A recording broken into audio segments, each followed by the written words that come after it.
بسم اللہ الرحمن الرحیم اللهم صل على محمد وآل محمد.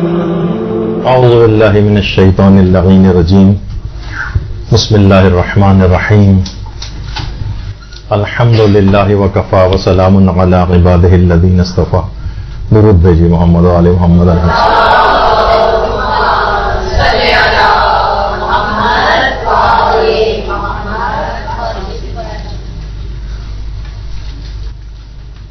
ذاکری کے سلسلے کا جو یہ کلاسز کا ایک سلسلہ چل رہا ہے، اس میں ایک سلسلہ فقہ عزاداری سے ریلیٹڈ بھی ہے. یعنی عزاداری کے فقہی مسائل کیا ہیں اور شریعت کے جتنے بھی ہمارے افعال ہیں وہ سب کے سب شریعت کے دائرے کے اندر آتے ہیں. یعنی حلال و حرام کے مسئلے عزاداری کے سلسلے میں بھی. دیکھیے ایک اہم بات یہ ہے کہ ذاکری جس وقت آپ کرتی ہیں تو لوگ ذکر و فضائل اور مصائب امام حسین علیہ السلام اور اہل بیت علیہ السلام وہ سننے کے لیے آتے ہیں، احکامات دین سننے کے لیے آتے ہیں.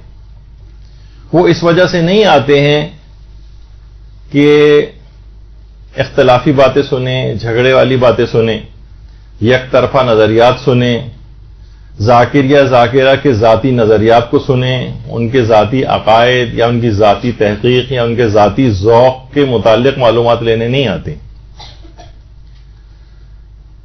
اچھا، اسی کے اندر سے ایک مسئلہ جو آج ہم آپ کو ایک لحاظ سے اس میں ایک ہدایت بھی کریں گے کہ ذاکر اور ذاکرہ کے لیے ایک بات بہت ضروری ہے کہ وہ اختلافی مسائل جو ہیں معاشرے کے ان کو نہ اٹھائے، جس سے معاشرے میں خلفشار ہو. خاص طور پر ایسی چیزیں کہ جس کو علماء نے منع نہیں کیا اور جائز قرار دیا ہے، ان کو پڑھنے کی اجازت دی ہے، وہ بہت شہرت پا چکی ہیں. اب اس کے خلاف کوئی بھی کسی قسم کا کوئی بھی اقدام کرنا اور کہنا جبکہ اس کے اندر کوئی حرام و حلال کا بھی مسئلہ نہ ہو اور علماء نے اجازت دی ہو، ایسے ایشوز کو نہ اٹھائیں. یہ آپ لوگوں کا عیب شمار ہوگا، آپ کو ذاتی طور پر نقصان ہوگا. لوگ آپ سے مجالس نہیں پڑھوائیں گے، معاشرے میں شروع سے ایک بدنامی کا سامنا کرنا پڑے گا. اسی میں آج کل ایک بہت ہی مسئلہ اٹھا ہوا ہے اور وہ ہے حضرت قاسم کی شادی ہوئی تھی یا نہیں ہوئی تھی. یہ صرف ایک لحاظ سے صرف آج ہم اس کو کچھ ڈسکس کریں گے کہ اس میں جو لوگ دلائل وغیرہ دیتے ہیں آپس میں، لیکن اس سے آپ کو تمام باتوں کا اندازہ ہو جائے گا کہ آخر ان باتوں کو معاشرے میں کیوں نہیں اٹھانا چاہیے. نہ اس طور پر کہ آپ 100% اس بات کو ثابت کریں اپنی مجالس میں کہ نہیں ہوا تھا، اور نہ اس طور پر کہ 100% طور پر آپ اس کو کہیں کہ نہیں ہوا تھا لہذا اگر کوئی پڑھے گا تو یہ حرام کام کرے گا. تو یہ کنٹروورشل چیزیں اس کو علماء نے منع کیا ہے. اچھا، اب اختلافی جو تاریخی واقعات ہیں اس میں کوئی بھی کبھی حتمی رائے پیش نہ کریں، یہ بہت اہم بات ہے. جبکہ پہلے سے علماء اس کے قائل بھی رہے ہوں ان باتوں کے، واجب و حرام کا بھی کوئی مسئلہ اس کے اندر نہ ہو، صرف ایک تاریخ کی بات ہو. ورنہ پوری تاریخ کربلا اور معصومین کی جو بھی تاریخ ہے وہ بہت سارے اختلافات سے بھری ہوئی. ابھی میں کچھ مثالیں آپ کی خدمت میں پیش کرتا ہوں جس سے آپ کو اندازہ ہوگا کہ کوئی ایک مسلم و ثبوت مسئلہ نہیں بلکہ تاریخ میں اختلاف ہے. کچھ قائل ہیں، کچھ قائل نہیں ہیں. تو جو بھی اس مسئلے کو اٹھا کر کوئی ایک یک طرفہ نظریہ پیش کرے گا تو وہ معاشرے کے اندر فساد پھیلائے گا. مثلا اب کون کون سی مثالیں ہو سکتی ہیں اختلافی تاریخی مسائل کی؟ مثلا ایک ہے ہمارے ہاں کہ حضرت علی اکبر علیہ السلام کی شادی ہوئی تھی یا نہیں ہوئی تھی. 18 سال کی عمر آپ ان کی سنتی ہیں کہ مجالس کے اندر، اور آیت اللہ صادق روحانی نے پوری اپنی تحقیق کی ہے کہ وہ شادی شدہ بھی تھے، صاحب اولاد بھی تھے، اور ان کے زیارت نامے کو بھی اس کے طور پر پیش کیا ہے. کچھ علماء کہتے ہیں کہ شادی نہیں ہوئی تھی. تو جو حضرت قاسم کے متعلق ہے بات، وہی حضرت علی اکبر کے متعلق بھی ہے، وہی اختلاف. اب اگر کوئی بھی شخص اس بات کے پیچھے لگ جائے. اور اگر کوئی عالم مثلا پڑھ دے کہ وہ شادی شدہ تھے اور آیت اللہ صادق روحانی نے مثلا یہ تحقیق پیش کی ہے، تو اس کے پیچھے اگر لگ جائے کہ نہیں ہوئی تھی، اور فلاں علماء تو قائل ہیں کہ نہیں ہوئی، تو کیوں پڑھا جا رہا ہے، اور گویا حضرت علی اکبر علیہ السلام کی کوئی کردار کشی کی جا رہی ہے. تو یہ اختلافی ایک مسئلہ ہے. اس کو یک طرفہ نظریے کے طور پر پیش کرنا اور دوسرے کی بات کو مکمل رد کرنا، یہ کسی بھی طور پر مناسب کام نہیں ہوگا. یہ اختلافی تاریخ کے مسئلے ہیں، اس کے اندر نہ پڑیں اور نہ ہی ان کو بیان کریں.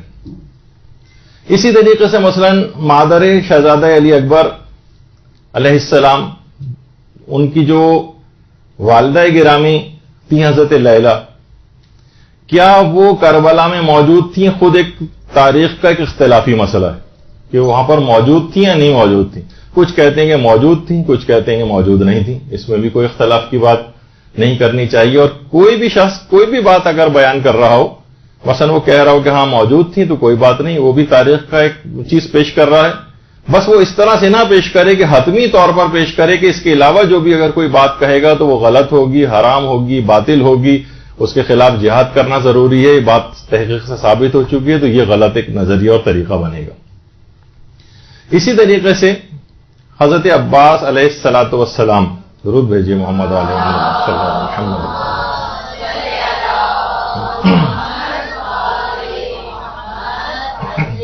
ان کی زوجہ حضرت لبابہ، کیا یہ واقع کربلا میں موجود تھیں یا نہیں؟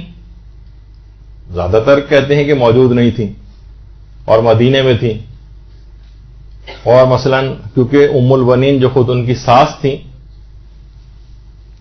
وہ ان کے پاس مدینے میں ان کی خدمت کے لیے موجود تھیں. کچھ کہتے ہیں کہ نہیں، کربلا میں موجود تھیں. خود حضرت ام البنین کے متعلق یہ کنفرم بات نہیں ہے کہ واقع کربلا جس وقت ہوا تو ام البنین حیات بھی تھیں یا نہیں. کچھ علماء یہ کہتے ہیں کہ نہیں، وہ اس سے پہلے انتقال کر چکی تھی. اور کچھ کہتے ہیں نہیں، وہ جو واقعہ بھی ملتا ہے کہ میرے 4 بیٹے تھے اور خیالی انہوں نے قبریں بنائی تھی. تو تاریخ کے اندر مختلف قسم کی اس طرح کے اختلافات موجود ہیں. ان تاریخی اختلافات سے پوری تاریخ جو ہے وہ بھری ہوئی. کیا مثلا تاریخ میں ہے کہ بنو ہاشم کے پہلے شہید کون تھے؟ کچھ کہتے ہیں حضرت علی اکبر تھے، کچھ کہتے ہیں نہیں فلاں شہزادے جب وہ تیر آ کر لگے تھے تو وہ بھی سب بنو ہاشم کے شہزادے تھے جو ان سے پہلے شہید ہوئے ہیں. اسی طریقے سے حضرت رباب اور ام رباب کا ایک قضیہ ہے تاریخ کے اندر. رباب الگ ہیں، ام رباب الگ ہیں. کچھ علماء اس بات کے قائل ہیں کہ رباب جو تھیں وہ امام حسین علیہ السلام کی زوجہ تھیں، اور ام رباب امام حسن کی زوجہ تھیں. امراء القیس جو تھے پیغمبر کے ایک صحابی، ان کی 3 بیٹیاں تھیں. ایک کی امیر المومنین سے شادی کی تھی انہوں نے، اور باقی 2 بیٹیوں کی امام حسن و حسین سے کی تھی. تو خود تاریخ کے اندر اس طرح کے، اس پہ بھی علماء کو اعتراضات ہیں کہ جو میں نے بات پیش کی اس پہ بھی وہ ہے. تو کوئی یک طرفہ بات پیش نہیں کی جا سکتی. پھر ایک بہت ہی بڑا مسئلہ پیش آتا ہے جو کہ ابھی گفتگو میں آگے چل کر ہی آئے گا کہ امام حسین علیہ السلام کی اولادیں کتنی تھیں. اور اولادوں کے اندر بھی یہ مسئلہ پیش آتا ہے کہ بیٹے کتنے تھے اور بیٹیاں کتنی تھیں. بیٹے کتنے تھے اور بیٹیاں کتنی تھیں. اور یہ اختلاف ائمہ کی تمام اولادوں کے سلسلے میں. ابھی آگے چل کر ان کی بھی تفصیل آئے گی. پھر امام حسین علیہ السلام کی کون سی بیٹی قید خانے میں شہید ہوئی، یہ خود بہت ہی بڑا معرکۃ العرا مسئلہ ہے. کیا وہ حضرت رقیہ تھیں یا حضرت سکینہ تھیں؟ اور رقیہ نام کی کوئی بیٹی تھی بھی یا نہیں امام کی، اس پہ خود ایک بہت بڑا اختلاف ہے. اس کی بھی تفصیل آگے چل کر آنے والی.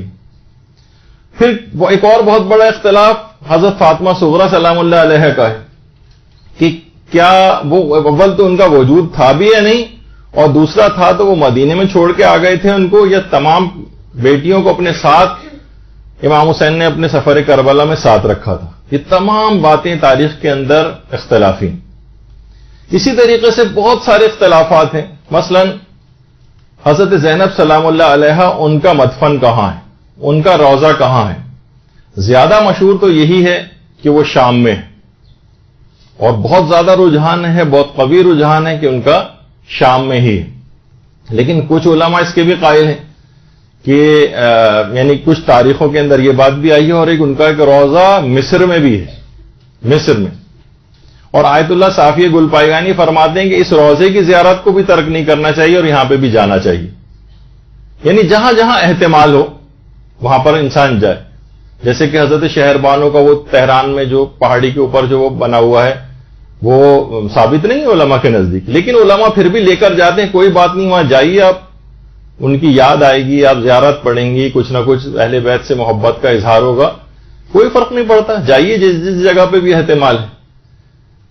اور کچھ علماء اس بات کے بھی قائل ہیں جن کے اندر آیت اللہ محسن امین عاملی، وہ فرماتے تھے کہ حضرت زینب سلام اللہ علیہا مدینے سے اس کے بعد باہر گئی نہیں ہوں اور اس کے بعد ان کی وفات بھی وہیں پر ہوئی اور جنت البقیع میں دفن.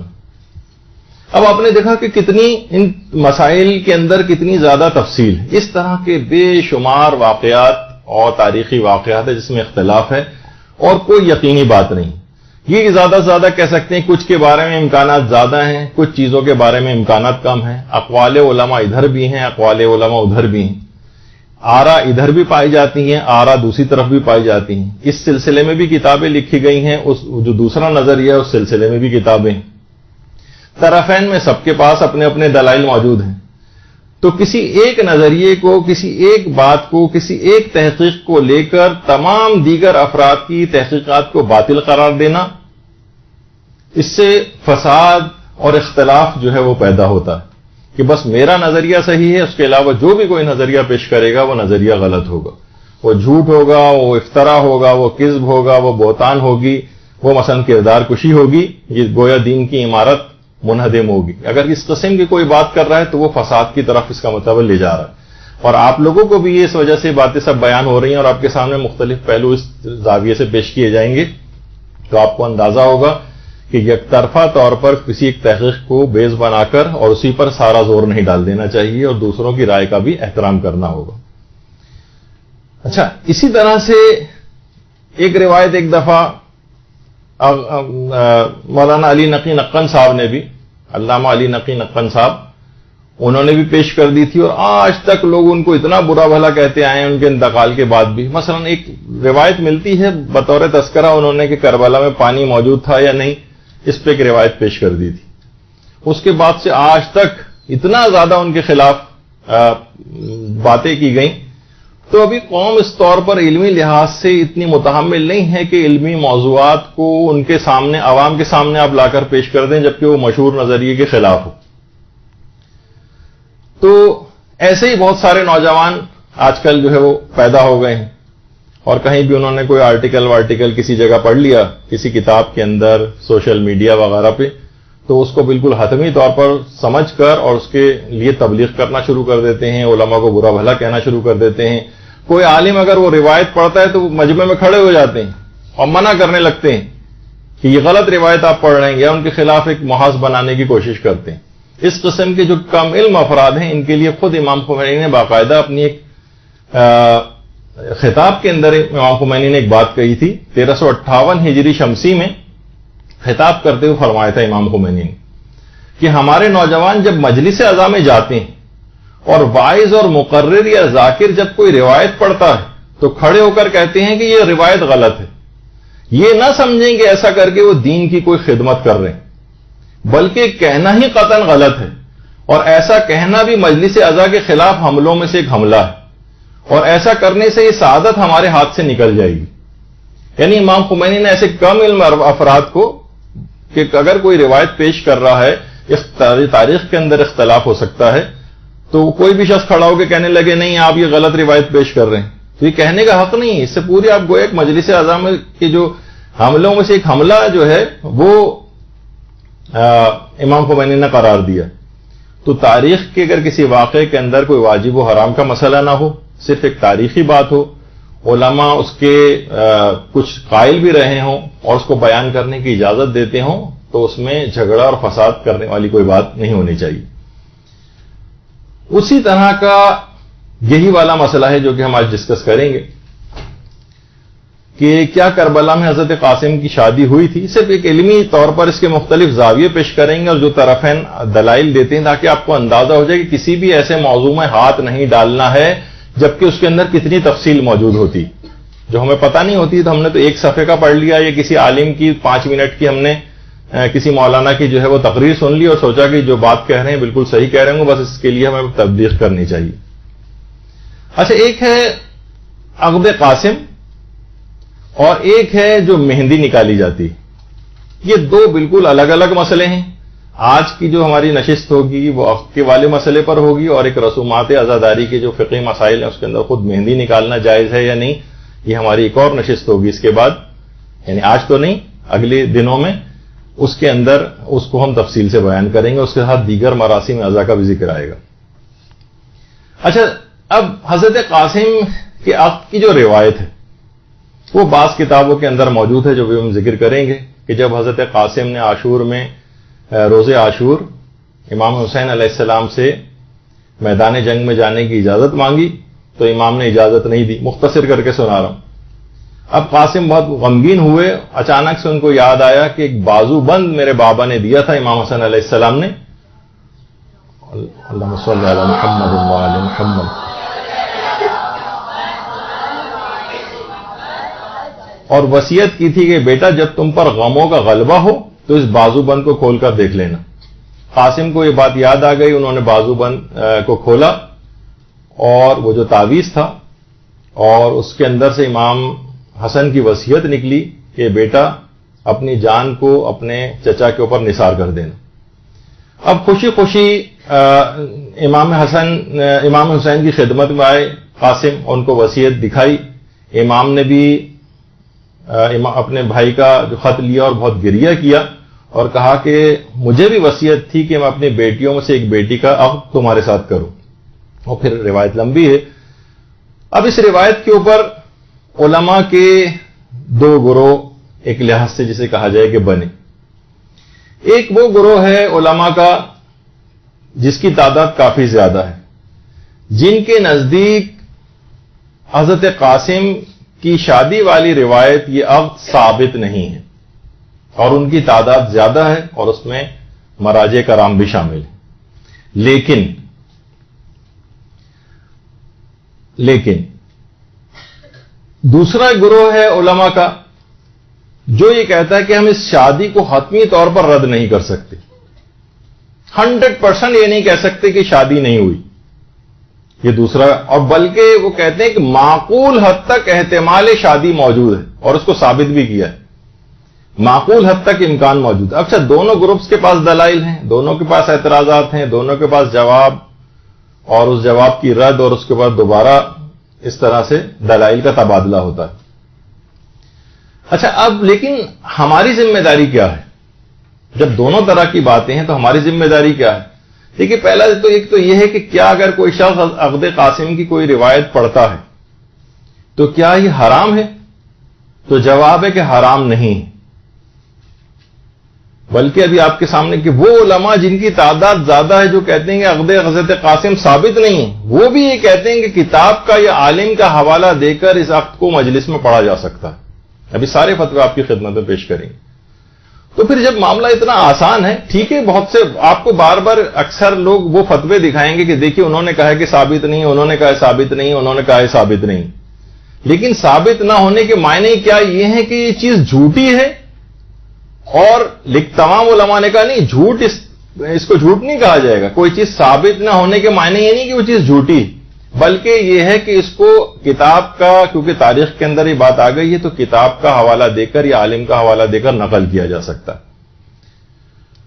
اچھا، یعنی یقینی طور پر اس کو پیش نہ کریں کہ احتمال کے طور پر پیش کر دیں.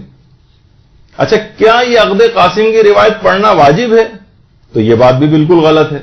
جو اس بات کا قائل ہو وہ کسی اور کو مجبور نہیں کر سکتا کہ میرے پاس دلائل موجود ہیں کہ ہوا تھا لہذا پڑھنی پڑے گی، لوگوں کو قائل کرے اور اس کے جو مخالفین ہوں ان کو برا بھلا کہے، ان کو جو ہے سخت قسم کے الفاظ ان کے لیے استعمال کرے. نہیں، اس کے لیے بھی جائز نہیں. تو اس طرح سے کیا ہوگا؟ ایک فساد بڑھے گا. جن علماء کے نزدیک ثابت نہیں ہے انہوں نے بھی احتمال اور امکان کے طور پر اس کو پڑھنے کی اجازت دی، اور جن علماء کے نزدیک بالکل بھی ثابت نہیں ہے وہ بھی زیادہ سے زیادہ، یعنی حرام تو کوئی بھی نہیں کہتا ہے کہ اس کو حرام ہے اس والی روایت کو مجلس کے اندر پڑھنا، زیادہ سے زیادہ یہ کہا ہے کہ بہتر ہے کہ نہ پڑھیں. یعنی وہ علماء جو بالکل جن کے نزدیک ثابت نہیں ہے انہوں نے بھی اچھی خاصی اس میں گنجائش چھوڑی. اچھا، اب ایک چیز اور بھی پیدا ہونے لگی ہے، وہ یہ کہ دیکھیے مقلدین ٹائپ کے جو ہماری طرح کے جو افراد، کم علم افراد ہوتے ہیں، جاہل افراد ہوتے ہیں، ان کے اندر ایک ٹرینڈ جو ہے ڈالا جا رہا ہے یا ان کے اندر پیدا ہونے لگا ہے، وہ یہ کہ مجتہدین سے ان کے فتاوے کے دلائل طلب کرنے کا رجحان پیدا ہو گیا، جو کہ تقلید کے مسئلے کے خلاف ہے. ہاں، تاریخ میں ان سے آرگیو کر سکتے ہیں، پوچھ سکتے ہیں، اور وہ اس کے جوابات بھی دیتے ہیں. استفتاءات تاریخیہ موجود ہوتے ہیں، مراجع کے عقائد تک کے استفتاءات موجود ہوتے ہیں. تو اب کسی میں کوئی صلاحیت ہے یا نہیں، مثلا مجتہد کا فتویٰ لکھا اور نیچے اس فتوے کے لیے لوگوں نے اس پہ اعتراضات کرنے شروع کر دی، یہ کیسے ممکن ہے اور وہ کیسے ممکن ہے، اور دیکھیے وہ فلاں روایت کے اندر تو یہ ہے اور یہ روایت تو مثلا ضعیف ہے، تو یہ فتویٰ ان کا صحیح نہیں ہے.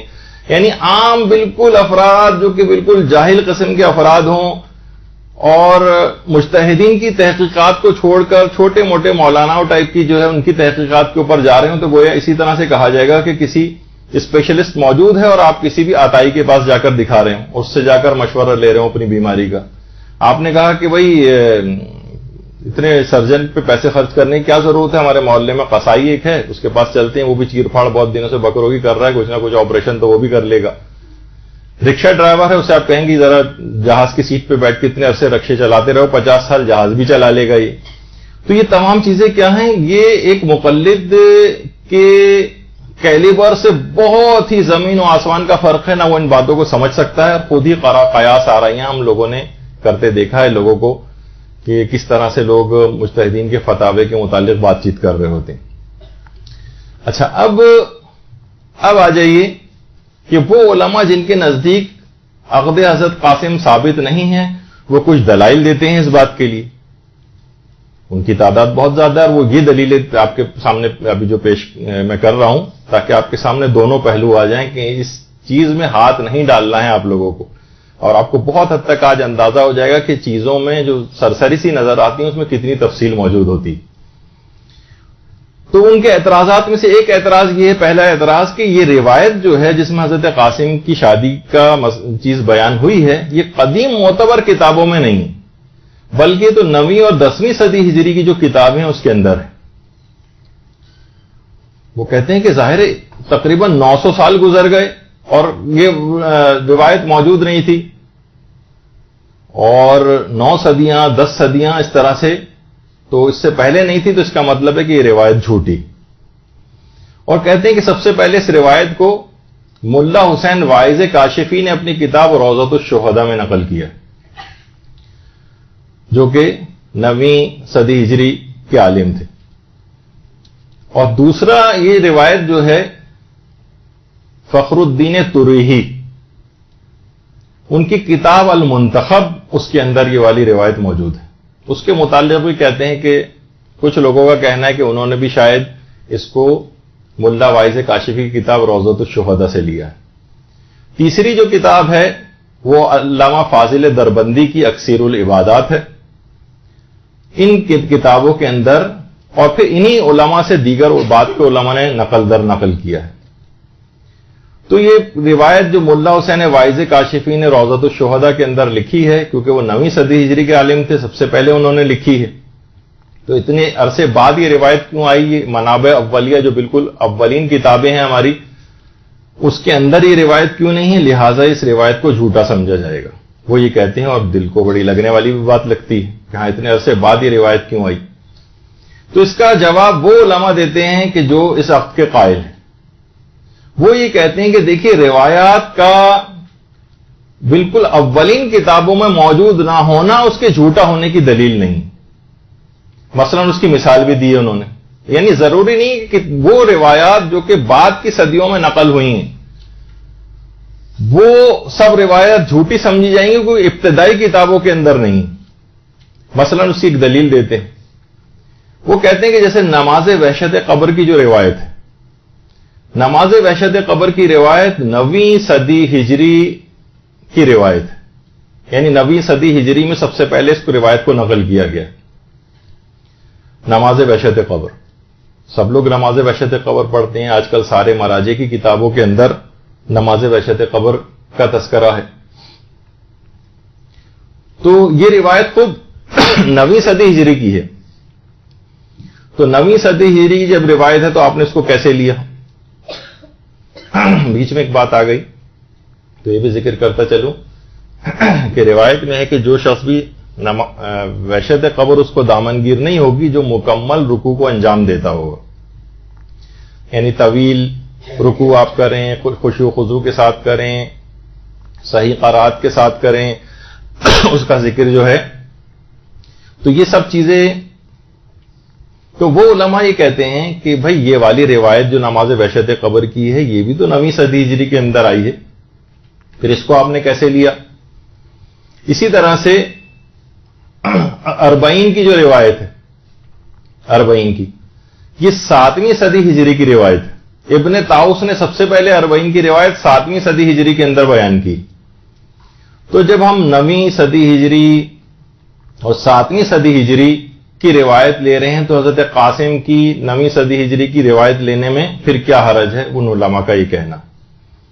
ہاں آپ یہ کر سکتے ہیں،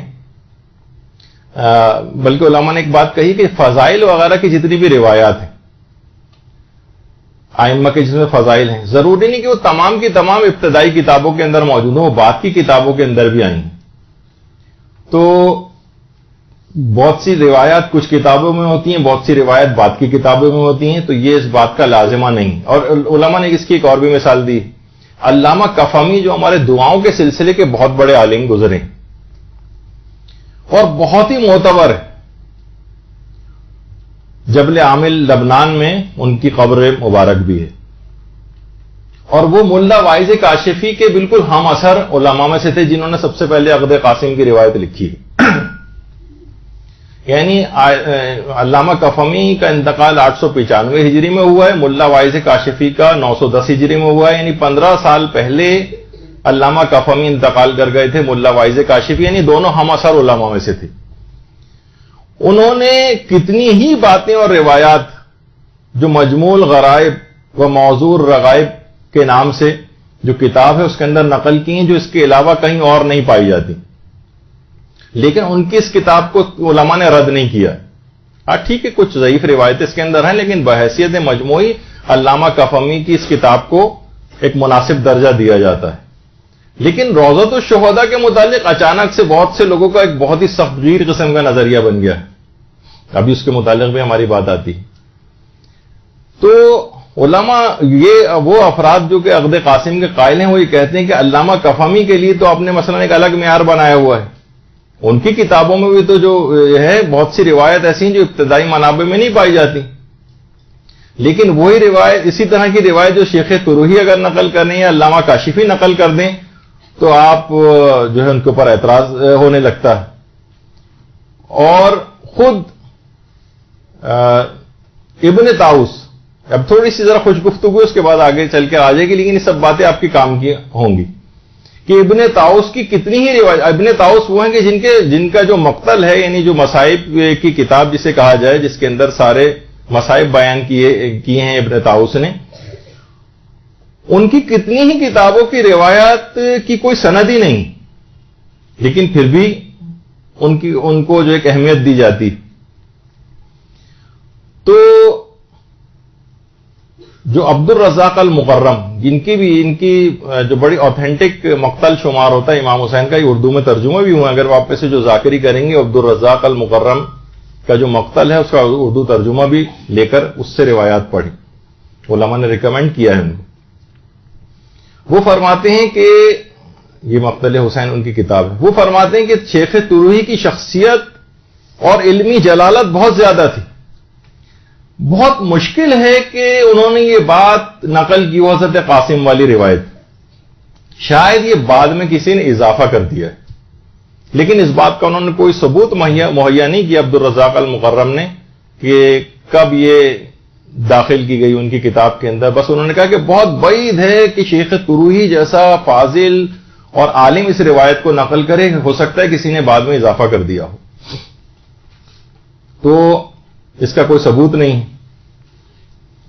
اچھا، شیخ عباس قمی یہ علامہ طروحی جنہوں نے اس روایت کو لکھا ہے اپنی کتاب المنتخب میں، ان کے متعلق کہتے ہیں کہ وہ انتہائی عالم تھے، انتہائی زاہد تھے، انتہائی عادل تھے، اور بہت جلیل القدر شخصیت ان کی تھی۔ البتہ یہ واقعہ جو حضرت قاسم کا ہے، یہ کیونکہ معتبر کتابوں سے مجھے اس کی تائید نہیں ہوئی ہے، لہذا شیخ عباس قمی اس کو تسلیم نہیں کرتے۔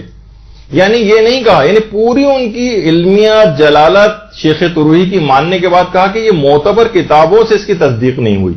یعنی اس قسم کے الفاظ ایک عالمانہ ہیں، وہ کہے جا سکتے ہیں، لیکن یہ کہنا کہ جو بھی حضرت قاسم کی شادی کی روایت مثلا پیش کرے گا وہ ان کی کردار کشی کرے گا، وہ ان کا کیریکٹر اسیسینیشن کرے گا، اس طرح کے جملے استعمال کرنا یہ مناسب بالکل نہیں، جیسے کہ ابھی آگے چل کر بات واضح ہوگی۔ اب لوگوں نے کیا کیا، خاص طور پر نوجوانوں نے، وہ ادھر ادھر کچھ نہ کچھ انہوں نے چیزیں پڑھی، اور اس کے بعد شیخ طروحی کے لیے بہت گندی زبان استعمال کرنی شروع کر دی، ملا حسین واعظ کاشفی کے لیے انتہائی غلیظ زبان استعمال کرنا شروع کر دی، علامہ دربندی کے لیے غلیظ زبان استعمال، حتیٰ کہ بہت سے ایسے افراد کے جو تھوڑا بہت سطحی قسم کی معلومات دین کی رکھتے ہیں، انہوں نے بھی بہت ہی ان تمام جلیل القدر علماء کے لیے، کیونکہ انہوں نے ان کی پسند مثلا جو نظریہ اس کے خلاف اگر کوئی چیز لکھی ہے، چاہے وہ ثابت نہیں بھی ہے، بہت سی چیزیں کتابوں میں ثابت نہیں ہوتی، لیکن ان کے لکھنے والوں کو گندے الفاظ ان کے لیے اور توہین آمیز الفاظ استعمال کرنا یہ حرام اور گناہ کبیرہ میں سے، اتنے جلیل القدر علماء کے لیے۔ تو یہ حق کسی کو نہیں ہے ان علماء کی توہین کا۔ ملا حسین واعظ کاشفی، ان کی ہرات میں باقاعدہ ان کی قبر ہے۔ البتہ علماء میں ذرا اس قسم کی باتیں چلتی ہیں، ان کے لیول کی حد تک اس کو کہا جا سکتا ہے کہ چلو وہ آپس میں ایک دوسرے کے لیے کچھ سخت الفاظ تاریخ کے اعتبار سے استعمال کر سکتے ہیں۔ اس میں شہید مطہری نے ملا واعظ کاشفی کے لیے بہت ہی سخت قسم کی ان کے اوپر تنقید کر دی ہے، ایک دو چند روایات کی بنا پر، لیکن اس پر بھی جو مراجع ہیں انہوں نے اعتراض کیا کہ شہید مطہری کو، یعنی نام تو نہیں لکھا لیکن انہوں نے ابھی آگے چل کر آئے گا کہ مراجع نے ان سخت زبان استعمال کرنے کو پسند نہیں کیا۔ تو وہ یہ کہتے ہیں کہ جو ملا واعظ کاشفی تھے ان کا شیعہ ہونا یقینی نہیں ہے، جنہوں نے یہ روایت حضرت قاسم نقل کی ہے ان کا شیعہ ہونا یقینی نہیں ہے، کبھی سنی علاقوں میں جاتے تھے، کبھی شیعہ علاقوں میں جاتے تھے۔ تو یہ تو ہمارے بہت سارے علماء کی سیرت رہی ہے، عالم اتنے زیادہ علم رکھتے تھے کہ وہ سنیوں کے چاروں فقوں کے مطابق سنی فقہ کے لحاظ سے جوابات دیتے تھے، اور شیعوں میں شیعہ فقہ کے مطابق جواب دیتے تھے۔ تو ان کا ملا واعظ کاشفی کا سنی علاقوں میں جانا اور شیعہ علاقوں کے اندر جانا یا ان کو مشکوک المذہب قرار دینا یہ صحیح نہیں۔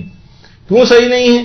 اس وجہ سے کہ دیکھیے ابھی جو معتبر مقاتل بیان کیے ہیں آغا ری شہری نے، یہ علم حدیث کے اعتبار سے ایران کے بڑے علماء میں ان کا شمار ہوتا ہے، اور ان کے بڑے اچھے ادارے بھی چل رہے ہیں وہاں پر۔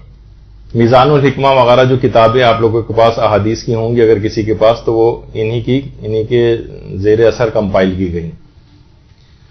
انہوں نے باقاعدہ جو معتبر مقاتل ہیں ان کی ایک فہرست جاری کی ہے کہ ان میں سے اس میں کتنے ہی ایسے ہیں کہ جو خالصتاً سنی یعنی غیر شیعہ افراد، ہمارے اہل سنت برادران کے جو علماء ہیں ان کی جو کتابیں ہیں ان کو معتبر مقاتل میں شمار کیا ہے۔ معتبر مقاتل میں جیسے مقتل خوارزمی، اہل سنت کے عالم تھے لیکن کہا یہ معتبر مقتل ہے، یعنی وہ علماء جو اس کا جواب دیتے ہیں وہ کہتے ہیں کہ اگر آپ یہ کہیں گے ملا حسین واعظ کاشفی شاید سنی تھے، یعنی احتمال ہے، شک ہے کہ پتہ نہیں شیعہ تھے یا شیعہ نہیں تھے، اس بنا پر ان کی روایت کو رد کیا جائے، ان کے مقتل کو رد کیا جائے، تو وہ علماء کہتے ہیں کہ جو آپ نے اتنی بڑی لسٹ پسند نکالی ہوئی ہے اس میں جو مقتل خوارزمی یہ تو خود سنی عالم تھے، یہ تو پکے بالکل سنی تھے، تو پھر ان کو معتبر کس وجہ سے قرار دیا گیا ہے؟ تو صرف اس وجہ سے کہنا کہ کوئی شخص جو ہے اس کا شیعہ ہونا کنفرم نہیں ہے یہ دلیل نہیں بنے گا کہ اس نے جو روایت بیان کی وہ جھوٹی۔ یا مثلا طبقات کبریٰ، یہ تو خیر کوئی اور جلد اس کے اوپر لکھی ہوئی، لیکن ابن سعد کی جو طبقات کبریٰ اس کو بھی انہوں نے معتبر مقاتل میں جہاں مصائب کا تذکرہ ہوا اس کو معتبر سمجھا۔ اسی طریقے سے انصاب الاشراف جو علامہ بلازری کی کتاب ہے اس کو بھی جو اہل سنت عالم ہے لیکن معتبر مقاتل میں اس کو شمار کیا۔ اسی طریقے سے تاریخ طبری ہے، اس میں جہاں پر ہیں ان کو بھی معتبر مقاتل میں شمار کیا ہے جہاں مصائب موجود ہیں. تاریخ عاصم کوفی کے اندر جو مقتل موجود ہے اس کو معتبر مقاتل میں شمار کیے، جو سب سنی کتابیں. اس کے علاوہ جو المعجم الکبیر جو ہے علامہ طبرانی کی، اس کو معتبر مقاتل میں شمار کیا ہے. ابن عساکر کی جو تاریخ دمشق ہے اس کو معتبر مقاتل میں شمار کیا ہے. اس کے علاوہ تذکرۃ الخواص جو سبتی ابن جوزی کی ہے، اور اس کے علاوہ اخبار الطوال جو کہ علامہ دینوری کی ہے، ان کو معتبر مقاتل میں شمار کیا ہے. تو وہ علماء کہتے ہیں کہ صرف ایک شخص کا جس کے متعلق صرف ایک احتمال ہے کہ شاید یہ سنی تھے مثلا چلیں، اگر اس بات کو بھی اگر ہم مان لیں، اول تو یہ بات بھی صحیح نہیں ہے، ابھی آگے چل کے علماء کے اقوال آئیں گے. تو جو بالکل پیور غیر شیعہ علماء ہیں ان کو آپ نے جب مانا ہے ان کے مقتل کو، تو فقط کاشفی کا مشکوک المذہب ہونا بالفرض اگر یہ کہا جائے، یہ ان کو قابل رد نہیں بناتا ہے. اس طرح تو بہت سارے لوگ ہیں. ہاں البتہ آپ ان کے روایات کے اوپر اعتراض کر سکتے ہیں، لیکن صرف اس بنا پر ان کو رد کرنا کہ ان کا مذہب صحیح طور پر پتہ نہیں، شاید وہ سنی تھے لیکن اکثر علماء ان کے شیعہ ہونے کے قائل ہیں، تو جو پکے سنی علماء ہیں ان کی بات کو آپ نے معتبر مقتل میں کیسے شمار کیا؟ اب اس پہ بہت ساری باتیں ہو سکتی ہیں، یقیناً اس کے بھی جواب دیے جا سکتے ہیں، پھر جواب کی بھی جواب دیے جا سکتے ہیں، اس کا بھی رد کیا جا سکتا ہے، لیکن یہ کہ وہ لمبی بحثیں. تو اس کتاب کو جو ملا واعظ کاشفی کی جس کے اندر یہ موجود ہے بات، اس کو مکمل طور پر رد نہیں کیا جا سکتا اور اس کتاب کو آؤٹ رائٹ ریجیکٹ نہیں کیا جا سکتا. اچھا ایک بات اور بھی یاد رکھیں، آپ کے بڑے کام کی ہونی چاہیے کہ چند غیر معتبر واقعات کا یا احادیث کا کتاب میں موجود ہونا اس کو بے اعتبار نہیں بناتا ہے. آپ یہ نہیں کہہ سکتے بھائی اس کتاب کے اندر چاہے تھوڑی بہت، مثلا ملا واعظ کاشفی کی کتاب میں 10-12 ایسی جگہیں ہیں کہ جن کو علماء نے کہا کہ نہیں یہ اس کے اندر کچھ باتیں ایسی نقل ہو گئی ہیں کہ جو مسامحات جنہیں کہا جاتا ہے، یہ تسامح ان سے ہو گیا ہے، یہ ان اوتھینٹک باتیں ہیں. مثلا جس کے اندر بہت ساری باتیں آئی ہیں کہ کیسے ممکن ہے کہ لاکھوں کا جو ہے وہاں پر لشکر ہو اور امام نے مثلا اتنے ہزار افراد کو جو ہے شہید کیا، اور وہ لوگ کیلکولیشن شروع کر دیتے ہیں کہ روز عاشور اتنا ٹائم امام کے پاس تھا، اور اسی ٹائم میں اگر آدھے منٹ کے اندر بھی ایک شخص کو قتل کیا جائے تو اتنے افراد بنیں گے، تو اتنے زیادہ ہزاروں جو ہے وہ کس طریقے سے امام نے قتل کیے. تو اس کے بھی بہت سارے یہ جو اعتراضات کیے گئے ہیں ان کی کتاب کے مندرجات پر، اس کے بھی جوابات دیے جا چکے ہیں کہ وہ بھی غلط نہیں کہے انہوں نے. مثلا اگر ہزاروں کا مجمع تھا جیسے آیت اللہ حافظ بشیر نجفی نے کہا کہ کیسے ممکن ہے، تو انہوں نے کہا دیکھیں بعض اوقات جب روایات میں ملتا ہے کہ امام جب جاتے تھے یا کوئی جاتا تھا میدان جنگ میں، تو اس وقت ایک بھگدڑ مچتی تھی اور خوف سے، اور ایک اسٹیمپیڈ ہوتا تھا. آج بھی آپ دیکھتے ہیں کہ حج وج پہ اسٹیمپیڈ میں 500 1000 2000 جو ہے افراد جو ہے وہ شہید ہو جاتے ہیں. کہیں پہ بھی کہیں بڑا مجمع ہوتا ہے، اور خاص طور پر اس وقت جبکہ سب کے سب افراد کے پاس مختلف قسم کے ہتھیار، نوکیلے ہتھیار بھی موجود ہوں، اور بھگدڑ مچ جائے تو ہلاکتیں اور زیادہ ہوں گی. تو اس کے جوابات علماء نے دیے ہیں کہ یہ نہیں کہ آپ کہہ سکتے کہ یہ روایات جھوٹی ہیں جن میں بہت کثیر تعداد کا تذکرہ ہوا ہے کہ یہ کیسے ممکن ہے کہ اتنے لوگ زیادہ شہید کر دیوں، ایک شخص کو بھی تلوار سے اگر کریں گے تو اتنا ٹائم لگ جائے گا. نہیں، وہ اسٹیمپیڈ کے ذریعے بھی ہوئے ہیں. تو اس طرح کی بہت ساری باتیں ہیں جو کہ علماء نے اس کے بہرحال اپنے طور پر جوابات دیے ہیں. تو خود آیت اللہ خوئی نے خود یہ بات کہی ہے اپنی کتاب جو معجم رجال الحدیث ہے، علم حدیث کی جو رجال کی کتاب ہے، اس کی 8ویں جلد میں آقا خوئی نے کہا کہ کسی بھی کتاب میں چند باتیں اگر باطل ہیں یا چند باتیں غیر معتبر ہیں اس سے پوری کتاب نہیں ہو جائے گی. پھر کہا انہوں نے کہا ہے کہ پھر کتاب اصول کافی کا کیا ہوگا؟ اصول کافی کے اندر بھی جو ہماری کتنی معتبر کتاب ہے، لیکن اس کے اندر بھی کتنی احادیث ایسی ہیں کہ جو کہ ضعیف ہیں اور ثابت نہیں ہیں اور قابل اعتبار نہیں ہیں. تو اس سے پوری کتاب اصول کافی، تو آپ یہ نہیں کہہ سکتے کہ پوری کتاب کو کنڈیم کر دیں. یعنی اس تناظر میں علماء نے بات کہی ہے کہ ملا حسین واعظ کاشفی کی کتاب میں اگر 10-12 چیزیں مثلا اس قسم کی ہیں جس کی بعض کی تو توجیحات بھی پیش کی جا چکی ہیں، جیسے یہی کہ اتنے سارے افراد کو اتنا لشکر نہیں تھا اور یہ کیسے ممکن ہے وغیرہ وغیرہ، اس کے بھی علماء نے جوابات دیے. خود اصول کافی کے متعلق صرف آپ کی معلومات کے لیے کہوں کہ کل 16,000 100 یا 16,200 کے قریب روایات ہیں اصول کافی کے اندر، جو بحیثیت مجموعی اس کتاب کے اندر۔ الذریعہ الی تصانیف الشیعہ میں آقا بزرگ تحراری نے کہا ہے کہ یعنی یہ جو 16,000 روایات میں سے، اس کی آواز کو تھوڑا کم کیجیے بھائی، یہ جو 16,000 احادیث ہیں اس میں سے 9,485 احادیث ضعیف ہیں اصول کافی کی۔ تو کیا آپ یہ کہیں گے معاذ اللہ کہ پوری کتاب اصول کافی جو ہے وہ پوری جو ہے وہ ضعیف احادیث پر مشتمل ہے اور یہ ہماری جو ہے نا معتبر کتابوں کے اندر شامل نہیں ہوگی؟ تو کتابوں میں غیر معتبر چیزوں کا ہونا چاہے وہ زیادہ تعداد میں کیوں نہ ہو، سوچئے کہ 16,000 میں سے تقریباً 10,000 احادیث کو آقا بزرگ تحرانی نے ضعیف قرار دیا۔ اگرچہ اس کے اندر بھی علماء کے اپنے کچھ معیارات ہوتے ہیں، اس کو پرکھنے کی کم اور زیادہ یہ تعداد ہو سکتی ہے، وہ اتنی فکس نہیں ہے، تو اس کتاب کو رد نہیں کر سکتے۔ اسی طریقے سے بحار الانوار کتنی مشہور اور معروف کتاب ہے، آج اس کے خلاف اتنے سوشل میڈیا کے اوپر جاہل قسم کے افراد نے اس کے خلاف کیمپین چلائی ہوئی ہے کہ گویا معاذ اللہ بحار الانوار شاید کوئی بہشتی زیور ٹائپ کی کوئی کتاب ہے جس کے اندر ہر قسم کے رتب و یابس جو بھر دیا گیا ہے اور ان اتھینٹک ہے۔ باقاعدہ اتنی ایسی بات ہے کہ اس کی عظمت اور جلالت لوگوں کی نگاہ میں بہار کی کم نہ ہو۔ آیت اللہ وحید خراسانی نے ایک درس خارج کے اندر بہت دیر اس موضوع کے اوپر بولے، انہوں نے افراد پر شدید تنقید کی ہے کہ جو بہار کو ان اتھینٹک کتاب جو ہے قرار دینے پر تلے ہوئے ہیں۔ تو دیکھیے بہت ساری ایسی چیزیں ہیں، تو ان علماء کے اوپر اس بات کا الزام لگایا گیا ہے کہ انہوں نے تحریف کی ہے اور واقع کربلا کے اندر تحریف کی ہے۔ دیکھیے بہت ساری چیزوں کے اندر شہید مطہری نے جیسے کہ ابھی اس سے پہلے ذکر ہوا کہ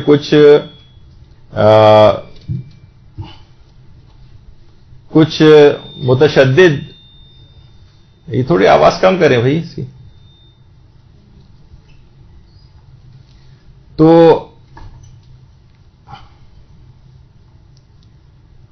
یہ اعتدال سے خارج ہونے والی بات ہے، اعتدال سے خارج ہونے والی۔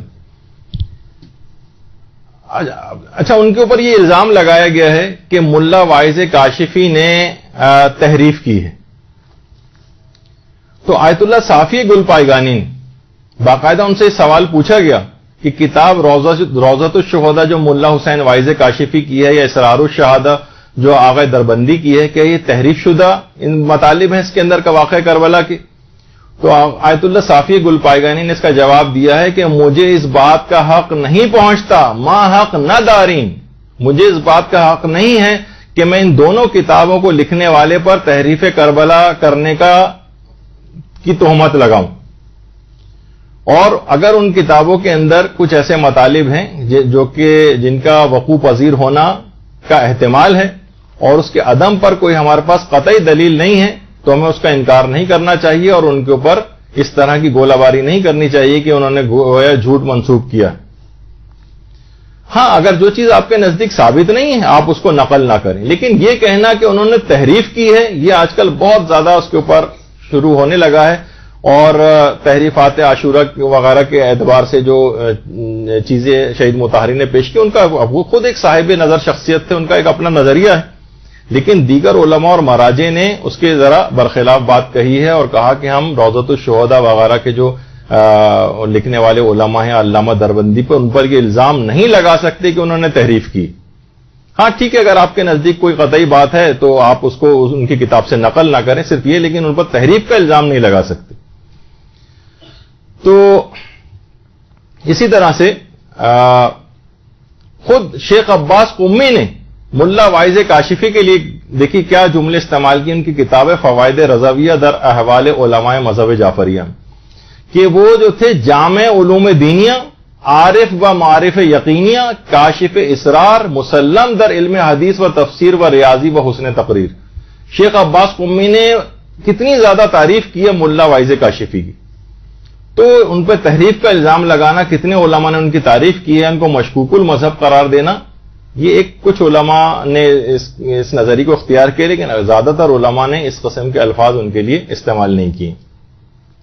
اچھا، اب آگے ایک چیز اور آپ کے اس میں آ جائے، اس پر ایک اعتراض یہ بھی ہوتا ہے، اور جو اس کے قائل نہیں وہ دلیل یہ دیتے ہیں کہ اس روایت کا کوئی سلسلہ سند نہیں، کہ انہوں نے کہاں سے لیا، اس سے پہلے کسی اور نے اس بات کو نقل نہیں کیا.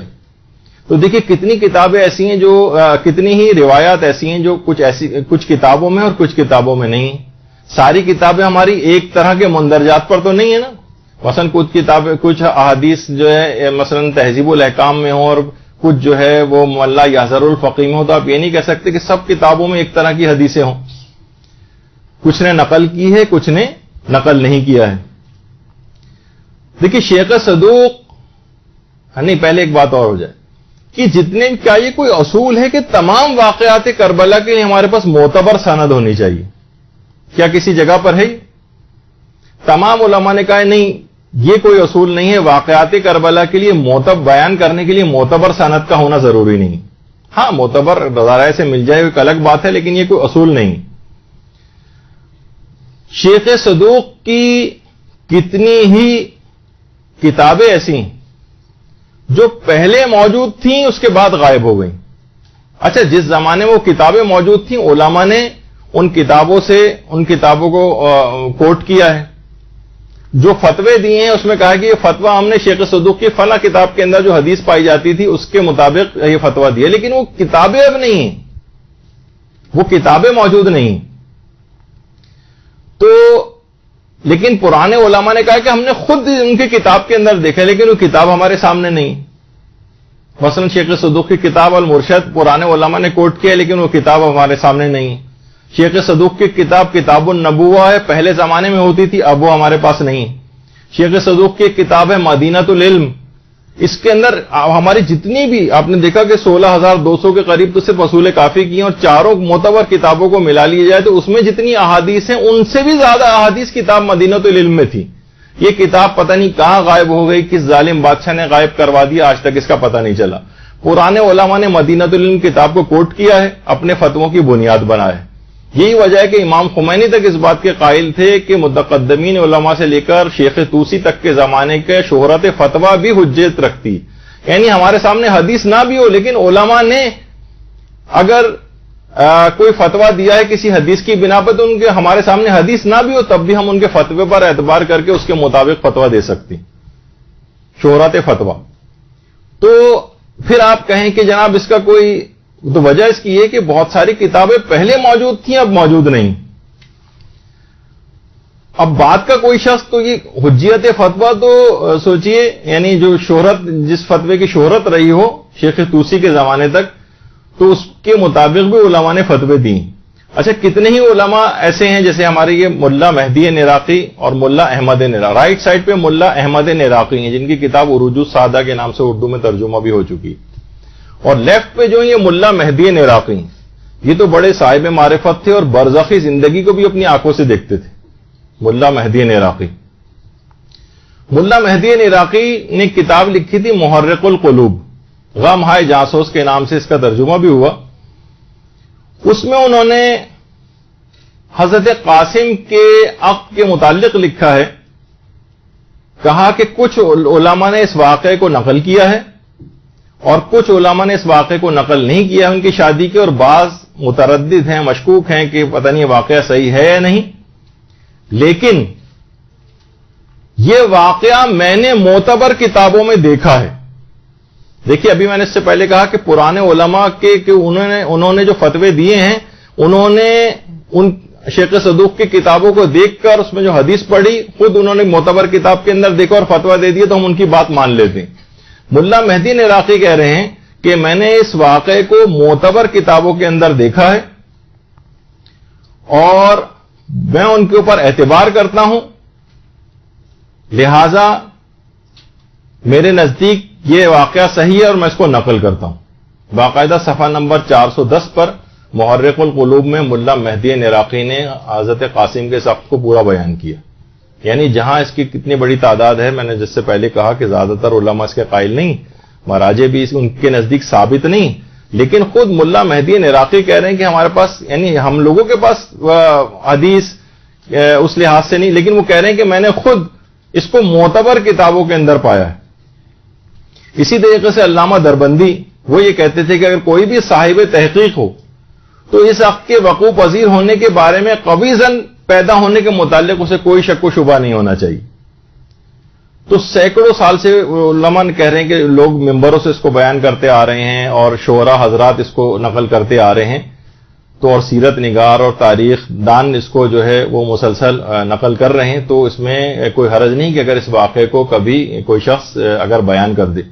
ایک مدینے سے مدینے تک جو آیت اللہ سید محمد جواد ذہنی تہرانی کی لکھی ہوئی کتاب ہے، اس کا اردو ترجمہ بھی ہو گیا ہے، اس کے اندر باقاعدہ یہ آیت اللہ ذہنی تہرانی ہے جن کی کتاب ہے مدینے سے مدینے تک، اس کے اندر بھی پورا یہ واقعہ موجود ہے کہ کس طریقے سے جو کہ ابھی آپ کو تفصیل اس کی سنائی تھی، تو وہ پوری روایت اس کے اندر جو ہے وہ موجود ہے۔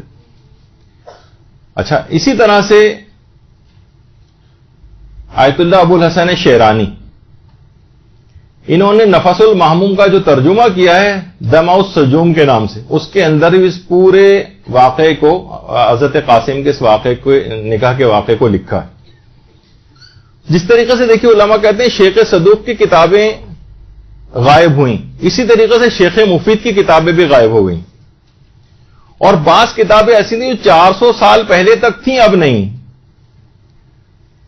آغا ہاشم بہرانی جنہوں نے مدینۃ المعاجز کے نام سے کتاب لکھی ہے، اس کو بھی بہت سارے لوگ اس کے خلاف بھی باتیں کرتے رہتے ہیں کہ اس میں بہت سارے معجزے ایسے ہیں کہ جو ثابت نہیں ہیں۔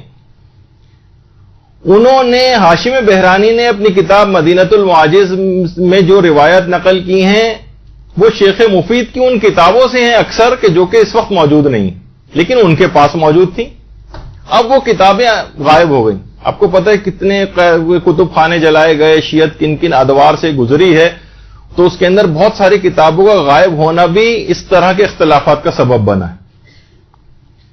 اچھا، پھر ایک اور بات آپ کی خدمت میں پیش کر دی جائے، 400 اصولوں پر مشتمل سمجھیں ایک لحاظ سے 400 کتابیں ائمہ کے اصحاب نے لکھی، جس میں خاص طور پر ہمارے چھٹے امام جعفر صادق علیہ الصلوۃ والسلام۔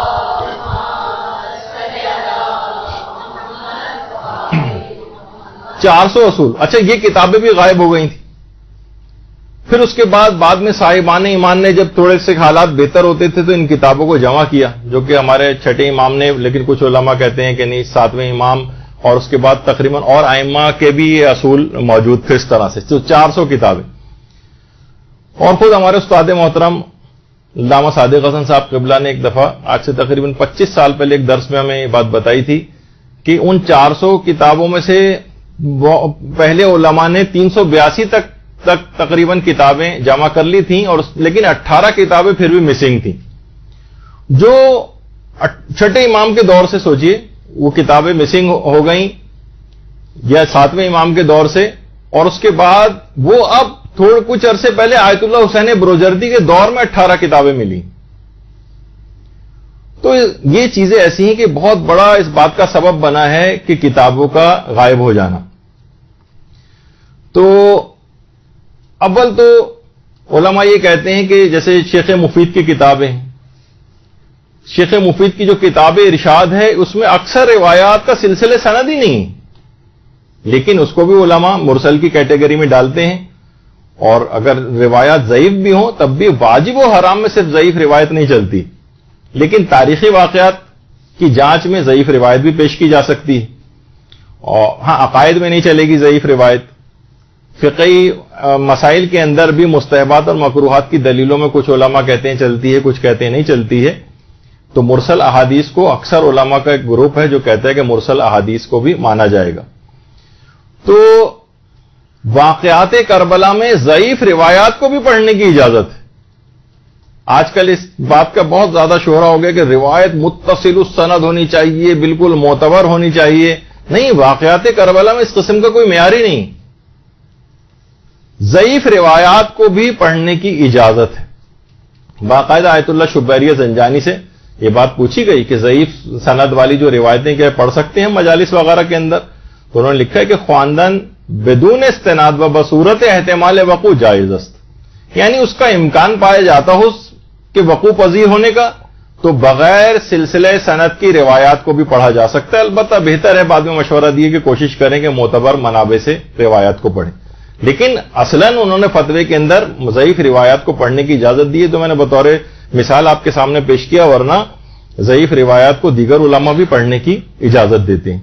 بلکہ خالی یہی نہیں، زبان حال کے طور پر بھی واقعات کربلا کو پڑھا جاتا ہے. آپ سنتی ہیں نا کتنے علماء سے آپ ایک ہی طرح کے مصائب کو سنیں، وہ الگ الگ طریقوں سے اس کو بیان کرتے ہیں. تو یہ نہیں کہ پورا روایت کے اندر جس طرح کے جو الفاظ ہوں ویسے ہی پڑھا جائے، زبان حال کے طور پر بھی پڑھائی جاتی ہیں چیزیں. البتہ اس کی بھی کچھ شرطیں ہوتی ہیں کہ لوگوں کو پتہ چل جائے کہ آپ زبان حال کے طور پر اس چیز کو پڑھ رہے ہیں. مثلا جب 11 محرم کا قافلہ چل رہا ہے تو حضرت زینب کے سوار ہونے کی باری آئی تو انہوں نے فرات کی طرف دیکھا اور رخ کیا اور کہا کہ عباس کاش تم ہوتے تو سوار کراتے. اب یہ والی روایت کی کہیں الفاظ نہیں حضرت زینب کے ایسا کہا ہو، لیکن زبان حال حضرت زینب کی حالت یہ تھی گویا وہ یہ کہہ رہی تھی کہ عباس تم ہوتے تو سوار کراتے. ذوالجلال نے زبان بے زبانی سے یہ کہا اور پھر کچھ الفاظ مثلا نقل کر دیے جائیں تو زبان یعنی یہ زبان حال کے طور پر چیز پیش کی جاتی. یعنی اس کے لیے تو روایت کا پڑھنا بھی ضروری نہیں ہے. زبان یا بہت سے اکثر محتاط آپ نے ذاکرین یا علماء کو سنا ہوگا کہ میرا دل یہ کہتا ہے کہ انہوں نے شاید اس موقع پر یہ کہا ہو. یہ کیا ہے؟ یعنی ان کی حالت یہ تھی گویا اپنی زبان حال سے وہ یہ بات کہہ رہے تھے. تو ضعیف روایت بھی پیش کی جا سکتی ہیں، زبان حال کے طور پر بھی پیش کی جا سکتی ہیں. تو پھر آخر صرف عقد قاسم کی روایت ہی کے لیے متصل السند صحیح السند روایت کیوں درکار ہے؟ تو ایک سادہ سا واقعہ ہے جس کو اطمینان ہو، امکان ہے اس کے وقوع پذیر ہونے کا، جس کو اطمینان ہو رہا ہے، جو امکان رکھتا ہے وہ اس کو پڑھ لے اگر چاہے. ویسے تو پڑھا بھی نہیں جاتا عام طور پر یہ، کیونکہ اگر آپ سلسلے سند کی بحث کو لے کر آئیں گے تو تمام تاریخی واقعات کربلا کی تمام واقعات کی سند کو پھر آپ کو معلوم کرنا پڑے گا. اور ایک عالم نے تو صحیح کہا ہے کہ پھر ایک جملہ صرف پڑھ کے اور ممبر سے نیچے اتار آئیے کہ 61 ہجری کے سن میں 10 محرم کے دن امام حسین میدان کربلا میں شہید ہو گئے. بس یہ اوتھینٹک ہے، باقی تو سب باتوں کے اندر کچھ نہ کچھ اختلاف موجود ہے. تو کتنی دیکھیے ایسی چیزیں کہ اگر ہر چیز کو کتنی مشہور چیزیں ایسی ہیں جو آپ روزانہ کی بنیاد پر سنتی ہیں علماء سے. مثلا وہ آپ سنتی ہیں کہ شمر ملعون کا امام حسین کے سینے کے اوپر سوار ہو جانے والی جو روایت ہے سر کاٹنے سے پہلے، باقاعدہ آیت اللہ خوئی نے اپنی کتاب کے اندر لکھا ہے کہ اگرچہ یہ روایت کتابوں کے اندر موجود ہے مقاتل کی، لیکن صحیح طریقے سے روایت ثابت نہیں ہے کہ شمر ملعون جو ہے وہ ان کے سینے پر سوار ہو کر بیٹھا تھا. اب کتنے علماء پڑھتے آ رہے ہیں، اب کوئی ان کے تمام علماء کے خلاف ایک محاذ باندھ لے اور کہا کہ نہیں ان اوتھینٹک ہے. دیکھیے آقا کوئی نے کہا ہے غیر معتبر چیز آپ پڑھ رہے ہیں، اس کے لیے کوئی معتبر روایت سے ثابت نہیں ہے. اور یہ لیکن روایت یہ پھر بھی پڑھی جاتی، کتابوں کے اندر موجود ہے، علماء نے پڑھنے کی اجازت دی. مصائب کے لحاظ سے لوگ روئیں اور گریہ کر کے امام کو یاد کریں، اور اگر روایت کمزور بھی ہے ضعیف بھی ہے تو اس کو پڑھنے کی علماء نے اجازت دی. اس وجہ سے تو کوئی شخص یہ مہم بنا لے اس کو اور اپنی زندگی کا مقصد قرار دے لے کہ نہیں میں ہر صورت میں غیر معتبر چیز جو کسی نے ایک دفعہ کہہ دی کسی عالم نے تو میں اس کو پیش ہی نہیں کرنے دوں گا، تو یہ فساد معاشرے کے اندر اس سے پیدا ہوگا. علماء فرماتے ہیں باقاعدہ لحوف جو کہ معتبر مقاتل میں سے ابن طاؤس نے جس کو لکھا ہے، ہمارے کتنا معتبر نام ہے ابن طاؤس، ان کی جو کتاب لحوف ہے اس کا پوری کتاب کی تمام روایت کا کوئی سلسلہ سند ہی نہیں، لیکن یہ معتبر مقاتل میں سے شمار ہوتی ہے کیونکہ یہ دیگر کتابوں سے بہرحال اس کی تائید ہوئی ہے. لیکن انہوں نے کسی بھی جگہ اس کو روایت کی شکل میں نہیں لکھا، بلکہ خاص ترتیب سے پورے واقعہ کربلا کو جس طرح انسان بیان کرتا ہوا جاتا ہے اس طرح سے لحوف کو تحریر کیا. تو وہ اعتراض ان کے اوپر بھی ہونا چاہیے پھر کہ انہوں نے تو اس میں بھی کوئی سلسلہ سند نہیں ہے، لحوف کی کتاب کا بھی کوئی سلسلہ سند نہیں، لیکن یہ معتبر مقاتل میں سے اور ان کو بالکل مردود قرار دیا ہوا ان کی کتاب کو. تو علماء کہتے ہیں پھر اس طرح کی یہ دو رنگی والی نہیں ہونی چاہیے. تو اور بڑے علماء کے لیول کے اوپر تو خیر یہ بات بھی نہیں ہے، یہ ذرا نچلی سطح کے اوپر بہت سے جذباتی افراد وہ اس قسم کی باتیں لے کر آتے ہیں. تو علماء یہ کہتے ہیں کہ ترجیح المراسیل علی المرسل بدون مرجع یہ بالکل قبیح ہوتا ہے. یعنی ایک مرسل روایت کو تو آپ ترجیح دے رہے ہیں دوسری مرسل روایت پہ، جبکہ کوئی اس کے لیے کوئی خاص دلیل بھی آپ کے پاس موجود نہ ہو. لیکن ذرا ٹپیکل بات ہو جائے گی، چھوڑیے اس کو. اچھا اب اس کے بعد ایک اور اعتراض ہے. اب آپ لوگ جو سنتی ہیں نا یہ تو تھوڑی سی اب تک خشک باتیں تھیں، اب تھوڑی سی اس طرح کی باتیں آئیں گی کہ ذرا آپ کو واضح ہوگا. آخر امام کی کس بیٹی سے حضرت قاسم کا عقد ہوا تھا؟ اگر آپ کہیں حضرت فاطمہ بنت الحسین جنہیں فاطمہ کبریٰ کہا جاتا ہے وہ تو بھابھی تھی ان کی. دیکھیے سب سے پہلے تو یہ اس میں بڑا اختلاف یہ آتا ہے کہ امام حسین علیہ السلام کی آخر بیٹیاں کتنی تھیں. یہ اختلاف ہے. بعض کہتے ہیں 2 تھیں, حضرت سکینہ اور حضرت فاطمہ بنت الحسین. اور شیخ مفید اور علامہ طبرسی کا یہ نظریہ ہے کہ 2 تھیں. بعض کہتے ہیں جیسے علامہ ابن شہر آشوب پہ 3 تھیں. دیکھیے ایک تو کربلا میں البتہ علماء کہتے ہیں 2 ہی بیٹیاں تھیں, لیکن یہ بھی معاملہ اختلافی, ابھی آگے چل کر بات آئے گی. فاطمہ کبریٰ یا فاطمہ بنت الحسین وہ تو 100% ان کا عقد حسن مثنیٰ سے ہوا تھا جو کہ امام حسن کے بیٹے تھے اور کربلا میں موجود تھے. ان سے تو ممکن نہیں ہے کہ حضرت قاسم کا عقد ہوا ہو کیونکہ وہ تو واقعی بھابھی تھی. اچھا حسن مثنیٰ بھائی تھے حضرت قاسم کے, فاطمہ بنت الحسین کے شوہر تھے, امام حسین کے داماد تھے. تو اچھا پھر انہی کی اولادیں تھیں عبداللہ محض, اور ان کی اولادوں میں پھر محمد نفس زکیہ اور ابراہیم بن عبداللہ جنہوں نے عباسی جو تھے حکمران ان کے خلاف قیام کیا تھا. یعنی امام حسن مجتبیٰ کا جو وہ دیکھیں اگر ان کے بعد کی اولادوں کا, تو اس کے اندر حسن مثنیٰ کی جو اولادیں ہیں, دیکھیں حسن مثنیٰ کی جو اولاد ہے یہ سادات طبع طبائی کا سلسلہ حسن مثنیٰ کی اولادوں سے شروع ہوا ہے. یہ جو سادات طبع طبائی ہیں یہ حسن مثنیٰ کی اولاد سے. اور عبداللہ شاہ غازی جو ہمارے یہاں کلفٹن پہ جن کا مزار ہے یہ خود حسن مثنیٰ کی اولاد میں سے. تو حسن مثنیٰ سے یعنی وہ فاطمہ کبریٰ کی شادی ہوئی تھی, وہ تو بالکل ایک علیحدہ وہ ہے. اچھا بعض علماء کہتے ہیں کہ یہاں پر ایک اشتباہ ہو گیا ہے, تاریخی اشتباہ. وہ یہ ہے کہ حسن مثنیٰ کی فاطمہ کبریٰ سے شادی ہوئی تھی, لیکن یہ شادی کب ہوئی تھی؟ یہ واقع کربلا سے شاید چند مہینے, 1 2 3 مہینے کے اندر اندر ہوئی. یعنی روایات میں ملتا ہے کہ امام حسین کی شہادت والے سن میں, وہ تو 61 ہجری ابھی تو شروع ہی ہوا تھا کہ شہادت ہو گئی, تو اس کا مطلب یہ ہے کہ محرم شروع ہونے سے 1 2 3 مہینے پہلے کی بات ہوگی. حسن مثنیٰ کی فاطمہ بنت الحسین کے ساتھ شادی ہوئی, اور یہ روز عاشور یہ جوڑا کربلا کے اندر موجود تھا.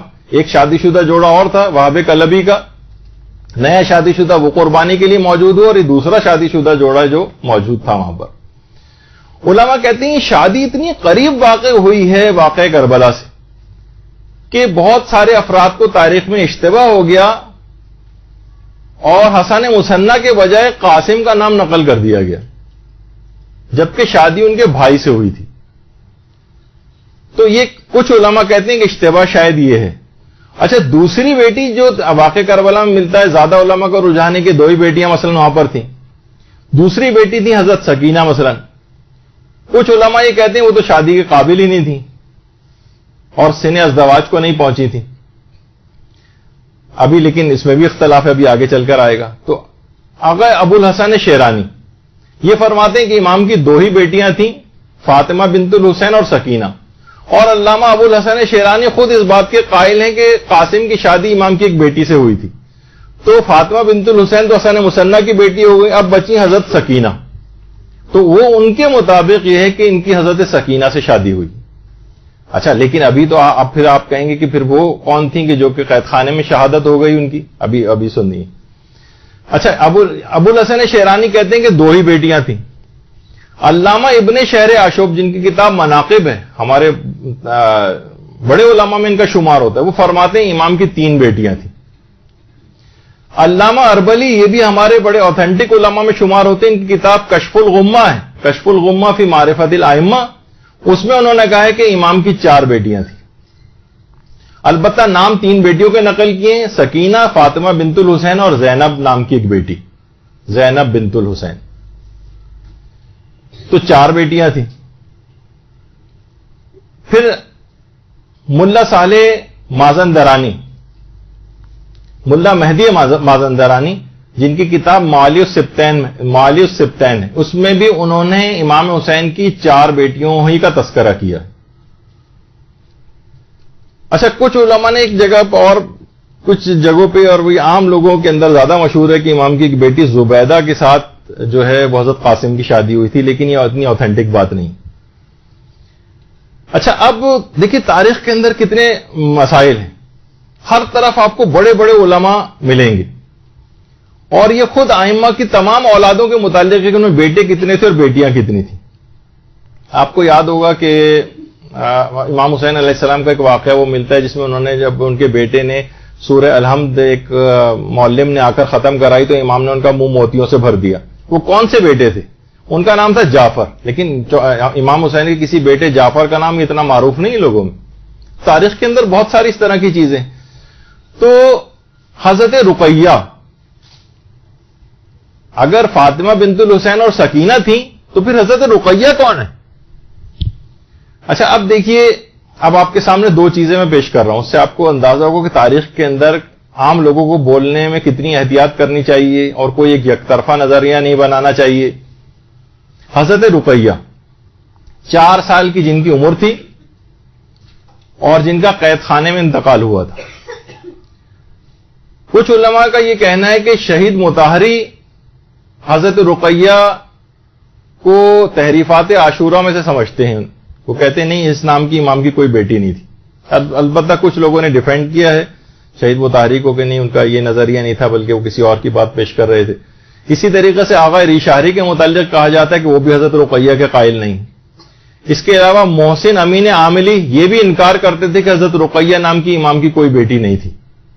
اسی طریقے سے آیت اللہ مرشی نجفی جیسا علم الانساب کا ماہر، انہوں نے تو اپنی کتاب یعنی باقاعدہ ان کا نقل کیا گیا ان کا قول کہ اگرچہ قابل اعتبار مدارک اور منابع بیٹی رقیہ کے بارے میں خاموش ہیں، یعنی قابل اعتبار کتابوں میں ان کا تذکرہ نہیں ہے، لیکن اس قدر شہرت کے پیش نظر ان کے وجود سے انکار بھی نہیں کیا جا سکتا.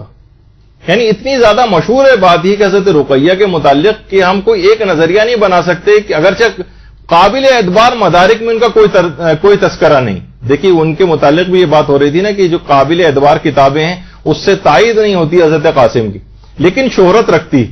تو اسی طریقے سے کہہ رہے ہیں کہ ان کی بیٹی رقیہ کے متعلق بھی قابل اعتبار مدارک میں تذکرہ نہیں ہے، لیکن اتنی زیادہ شہرت ہے کہ انکار بھی نہیں کیا جا سکتا.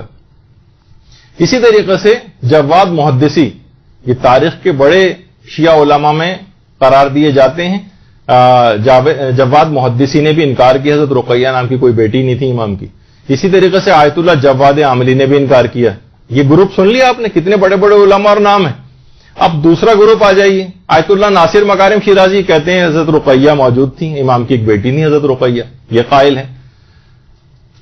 آیت اللہ نوری حمدانی یہ قائل ہیں. آیت اللہ شیخ جواد تبریزی یہ قائل ہیں، اور بلکہ یہ تو کہتے تھے کہ واجب ہے حضرت رقیہ کی جہاں ذریعہ ہے اس کا مکمل احترام اسی طریقے سے واجب ہے، چاہے احتمالی کیوں نہ ہو اس کا. وہ بھی حضرت رقیہ کے قائل تھے. اسی طریقے سے آیت اللہ علی حسینیہ میلانی یہ قائل ہیں کہ حضرت رقیہ تھیں، امام کی بیٹی تھیں. آیت اللہ صافی گلپائگانی قائل ہیں. اس کے علاوہ آیت اللہ گورگانی قائل ہیں، اور اس کے علاوہ آیت اللہ حسین مظاہری قائل ہیں، اور آیت اللہ صادق روحانی قائل ہیں، اور آیت اللہ سیستانی بھی اس کے قائل ہیں کہ حضرت رقیہ تھی. تو آپ نے دیکھا کہ دونوں طرف کتنے بڑے بڑے نام ہیں، کتنے بڑے بڑے علماء ہیں، سب کے پاس اپنے اپنے دلائل ہیں. پوری لوگوں نے دلائل پہ کتابیں لکھی ہیں کہ حضرت رقیہ نہیں تھی، اور جواب میں 50 دلیلیں علماء نے لکھی ہیں کہ حضرت رقیہ تھی. اب کوئی ایک نظریہ بنا لے اس میں، مثلا کہے کہ نہیں مجھے تو مثلا شہید مطہری کی بات جو ہے نا وہ ہے بس حضرت رقیہ نہیں تھی، اور روزانہ مجالس کے اندر اس کو پروف کرنا شروع کر دے اور کہے کہ یہ بالکل امام کے اوپر ایک کردار کشی ہے کہ امام سے ایک بیٹی کو منسوب کیا جائے جبکہ وہ وجود ہی نہیں رکھتی تھی مثلا. تو یہ تمام چیزیں کیا ہوں گی کہ ایک فتنہ اور فساد معاشرے کے اندر پھیلے گا کہ دوسری طرف بھی علماء اس کے قائل رہیں. تو یہ طریقہ کار کسی بھی ذاکر اور ذاکرہ کو کہ اختلافی مسائل کے اندر وہ پڑے، یہ اس کے لیے مناسب نہیں. اچھا، اب رہ گئی تھیں حضرت سکینہ. ان کے متعلق یہ بات کہی جاتی ہے کہ جناب وہ تو بہت اس وقت چھوٹی عمر کی تھیں، ان سے تو شادی ممکن ہی نہیں ہے. تو عبد الرزاق المکرم جن کی کتابیں معتبر مقاتل کے اندر سے شمار کی جاتی، جن کے مقتل معتبر اور دیگر کتابیں بھی ان کی، انہوں نے کہا ہے کہ حضرت سکینہ کی عمر 13 سال تھی اور قابل ازدواج تھی. خیر عبد الرزاق المکرم خود اس عقد کے قائل نہیں تھے، لیکن انہوں نے عمر لکھی ہے حضرت سکینہ کی، وہ 13 سال اور کہا کہ شادی کے قابل تھی. اور پوری ایک کتاب السیدہ سکینہ، سکینہ بھی کہا جاتا ہے سکینہ بھی، امام حسین کی اس بیٹی پہ پوری ایک کتاب عبد الرزاق المکرم نے لکھی ہے، اور اس میں بھی جو عمر ہے ان کی وہ 13 سال قرار دی. اور آیت اللہ صادق روحانی، جن کی اجوبۃ المسائل کے نام سے جو کتاب ہے، اس میں تاریخی استفتات بھی ہیں، ان سے بھی سوال پوچھا گیا کہ حضرت سکینہ کی عمر کتنی تھی، تو انہوں نے 18 سال نقل کی. اب دیکھا آپ نے تاریخ کے اندر کتنی اس طرح کی باتیں ہیں. تو اب شیخ ترویحی یا جو زیادہ علماء نے جس روایت کو پیش کیا اس میں امام کی کسی بیٹی کا نام نہیں ہے کہ قاسم، بس روایت میں یہ کہ امام نے اپنی ایک بیٹی کا عقد حضرت قاسم سے کیا، اور یہ نہیں ہے کہ حضرت فاطمہ کبریٰ سے کیا تھا، جو فوراً لوگ کہتے ہیں کہ فاطمہ کبریٰ تھی، وہ تو ان کی بھابھی تھی، تو بھابھی سے کیسے ہو سکتا ہے. تو علماء نے یہی بات کہی ہے، وہ جو اس بات کی حمایت میں کہ جو زیادہ صحیح روایت ہے وہ یہ ہے کہ اس میں بیٹی کا نام تذکرہ نہیں ہے روایت کے اندر، بلکہ یہ روایت کا ہے کہ امام نے اپنی ایک بیٹی کا حضرت قاسم سے کیا اور نام نہیں بتایا کہ کون سی تھی. اچھا، جو ابھی آغا آیت اللہ ذہنی تہرانی کی کتاب مدینے سے مدینہ تک، اس میں فاطمہ کا تذکرہ آیا ہے، تو اس پہ بھی علماء نے کہا کہ امام کو اپنے امیر المومنین علیہ السلام اور حضرت شہزادی زہرا سلام اللہ علیہ درود بھیجیے نا، اللہم صلی علی محمد.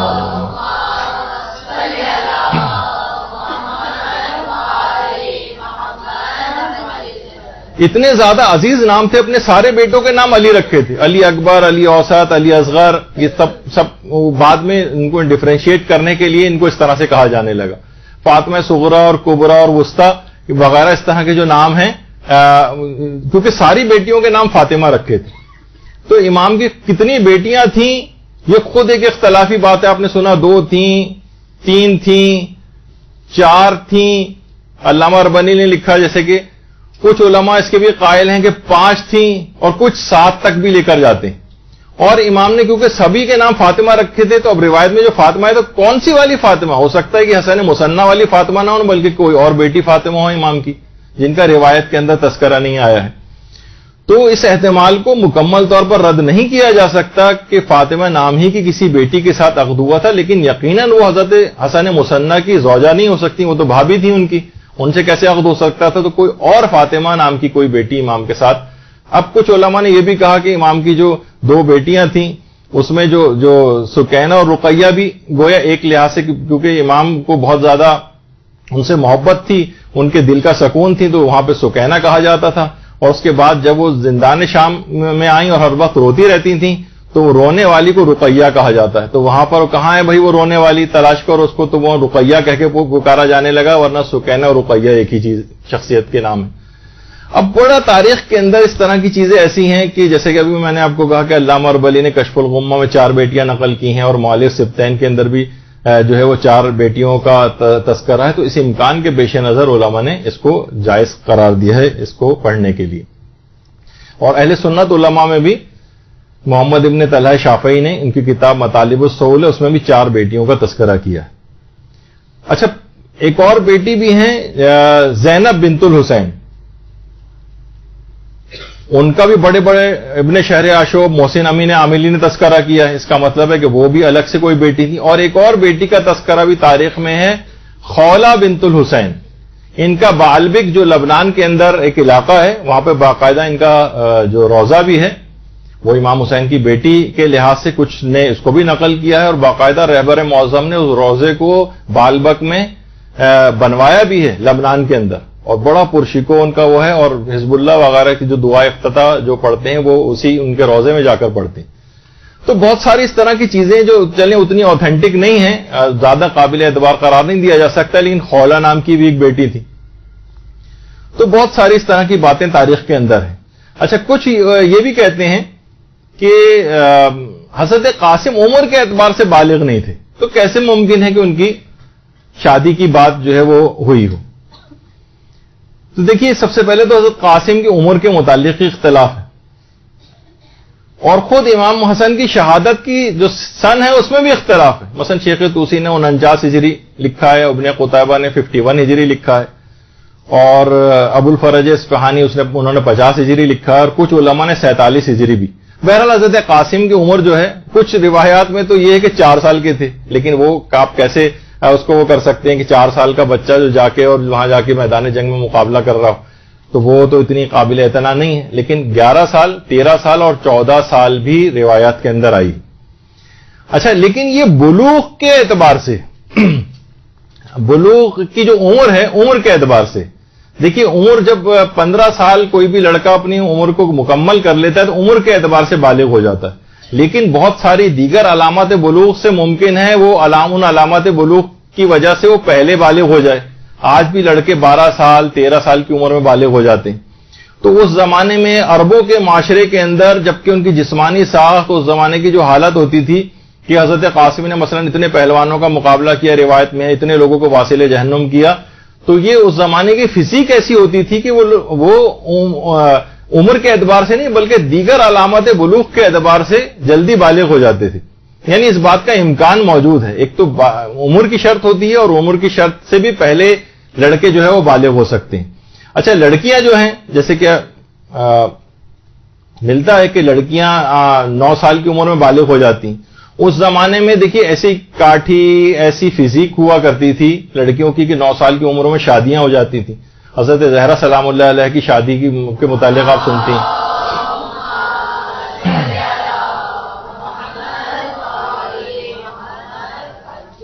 تو وہاں کی آب و ہوا اور اس کے مطابق اور ان کے ہاں اولادیں بھی جلدی جلدی ہو جاتی تھیں. آج کل کی 9 سال کی بچیوں کو آپ دیکھیں ممکن ہی نہیں لگتا کہ یہ شادی کے قابل ہو.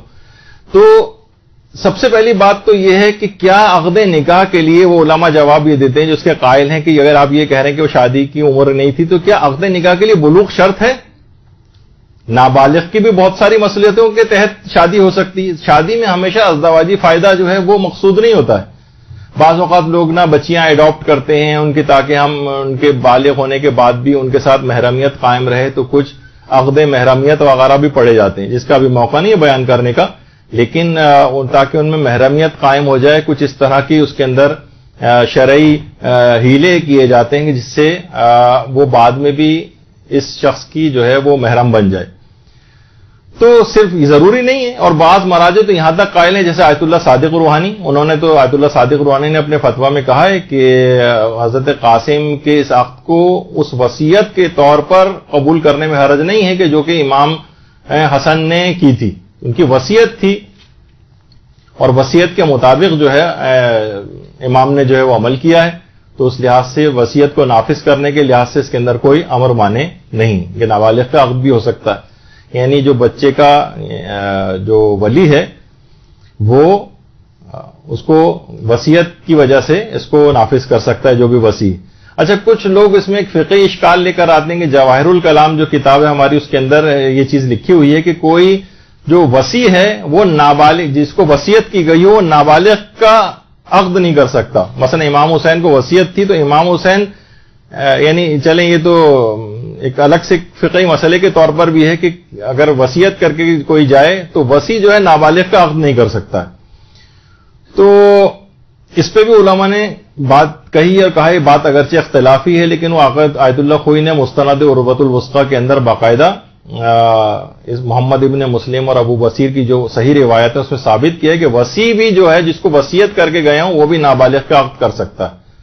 اور امام کے پاس تو ولایت مطلقہ تھی. آج کل لوگ تو ظاہر ہے اس کے بھی قائل ہیں کہ بہت سے علماء کے نزدیک فقیہ کے پاس بھی ولایت مطلقہ ہوتی, کچھ کے نزدیک یہ ہے. تو امام کے پاس تو بدرجہ اولا ولایت مطلقہ تھی. اور ہمارا یہ بھی نظریہ ہے کہ امام کے شہادت کے بعد یا دنیا سے پردہ فرما جانے کے بعد بھی ان کی ولایت ساقط نہیں ہوتی, یہ بھی علماء کا نظریہ ہے. تو اور پھر وصیت بھی کر کے گئے تھے تو امام کے پاس تو الگ سے بھی اسپیشل قسم کی ولایت مطلقہ کے تحت اتھارٹی تھی کہ وہ نکاح کر سکتے ہیں. تو لہٰذا اور عام شخص کے لیے بھی جو وصی کے لحاظ سے اجازت ہے اور مراجع نے اجازت دی ہے تو پھر اس میں بھی ممکن ہے. اس لحاظ سے اس کی جو تفصیل ہے تحریر الوسیلہ میں امام خمینی نے بھی ان مسائل کے اوپر لکھا ہے کہ وسیع اور جو نابالغ کی تزویج کے احکام اور منہاج الصالحین وغیرہ جو کتابیں علماء کی اس میں بھی موجود ہے.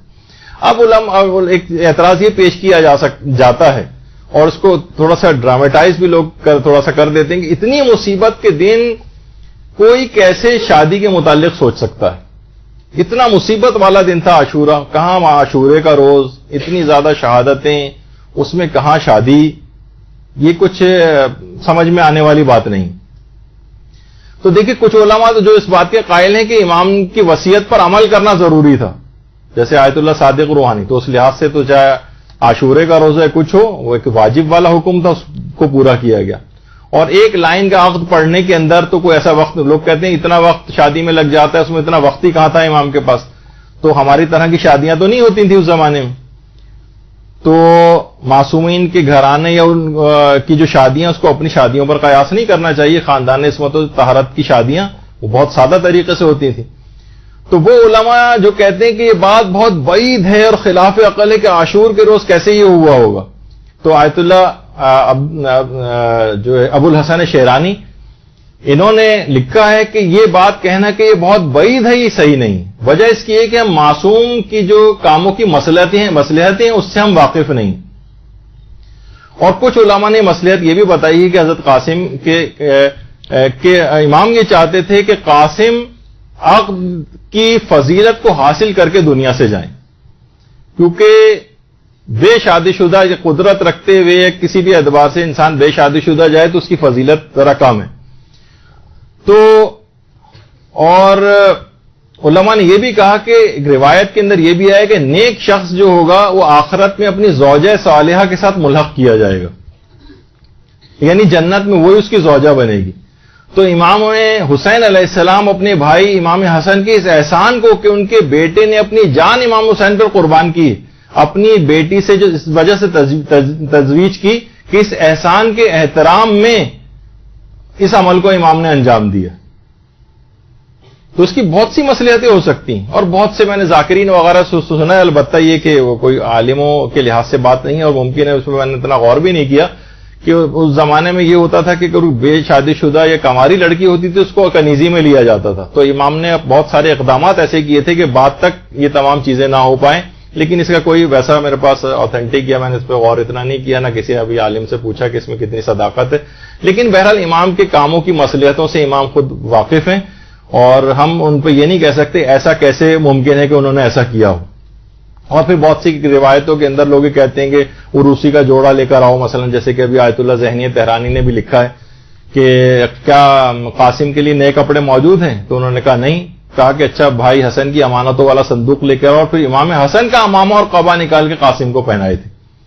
تو لوگ یہ کہتے ہیں کہ بہرحال امام حسن یہ کیسے ممکن ہے کہ وہاں پر یہ ہم لوگ یہ سوچتے ہیں کہ شاید ہماری طرح کے برانڈڈ شیروانیاں اور اس ٹائپ کی کوئی چیزوں کا اہتمام ہوگا. نہیں، امام حسن کا صندوق نکال کے ان میں سے اپنے والد کا ان کے جو لباس پہنایا، وہ روایت کے اندر اگر ہم اس روایت کو صحیح بھی مانے تو اچھا دیکھیے لوگ کہتے ہیں بھائی مرنے سے پہلے بھی شہید ہونے جا رہے ہیں، امام کو پتہ ہے شہید ہو جائیں گے، پھر نئے کپڑوں وغیرہ کا اہتمام کیوں کیا جا رہا ہے؟ تو باقاعدہ اعمالی شیخ طوسی کے اندر بھی ہے، مجلس نمبر 14 حدیث نمبر 41 میں، اور بہار الانوار کی 43ویں جلد کے اندر بھی علامہ مجلسی نے لکھا ہے کہ حضرت زہرا کی جب شہادت کا وقت آیا تھا تو انہوں نے اپنے لیے نئے لباس کو طلب کیا تھا. تو خاندان اہل بیت کے لیے تو موت شہد سے زیادہ شیریں ہے، اس کے لیے اگر نیا لباس بھی وہ طلب کریں تو کوئی ایسی بات نہیں ہے. یعنی ہمیں اپنے اوپر قیاس نہیں کرنا چاہیے کہ ہمارے ہاں تو صفے عزا اور صفے ماتم بچ جائے، اگر تھوڑا سا بھی کوئی بیمار ہو جائے اور انتقال کے قریب آ جائے تو اپنے اوپر قیاس کر کے ہم لوگ بعض اوقات اعتراض کر رہے ہوتے ہیں. اچھا کچھ نے کہا کہ بھائی اگر حضرت قاسم کی کوئی زوجہ ہوتی تو بات کی تفصیلات کیوں نہیں کہ وہ کہاں گئیں، کیا ہوا ان کے ساتھ. تو علماء یہ کہتے ہیں دیکھیے آئمہ کی جو کتنی ازواج تھیں اس کی بھی تفصیل لوگوں کو صحیح طور پر پتہ نہیں.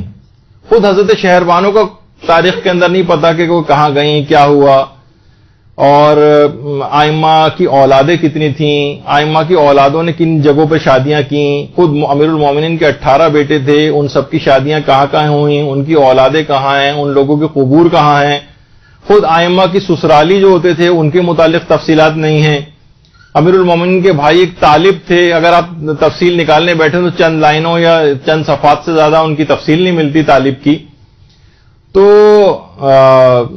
اگر کسی کا تذکرہ نہ ملے بعد میں تو یہ کوئی آرگومنٹ نہیں ہے، کہ ورنہ پتا ہوتا کہ بھئی کون تھی، کہاں گئیں. بہت ساری تفاصیل تاریخ کے اندر موجود نہیں، لیکن اس کا امکان موجود ہے، احتمال موجود ہے، تو لہٰذا اس وجہ سے اس کو علماء نے پڑھنے کی اجازت دی. اچھا، کچھ لوگ اس پہ بھی اعتراض کرتے ہیں کہ اگر آپ پوری روایتیں پڑھیں تو حضرت قاسم کا اپنی زوجہ سے ایک مکالمہ ہے، ایک مکالمہ،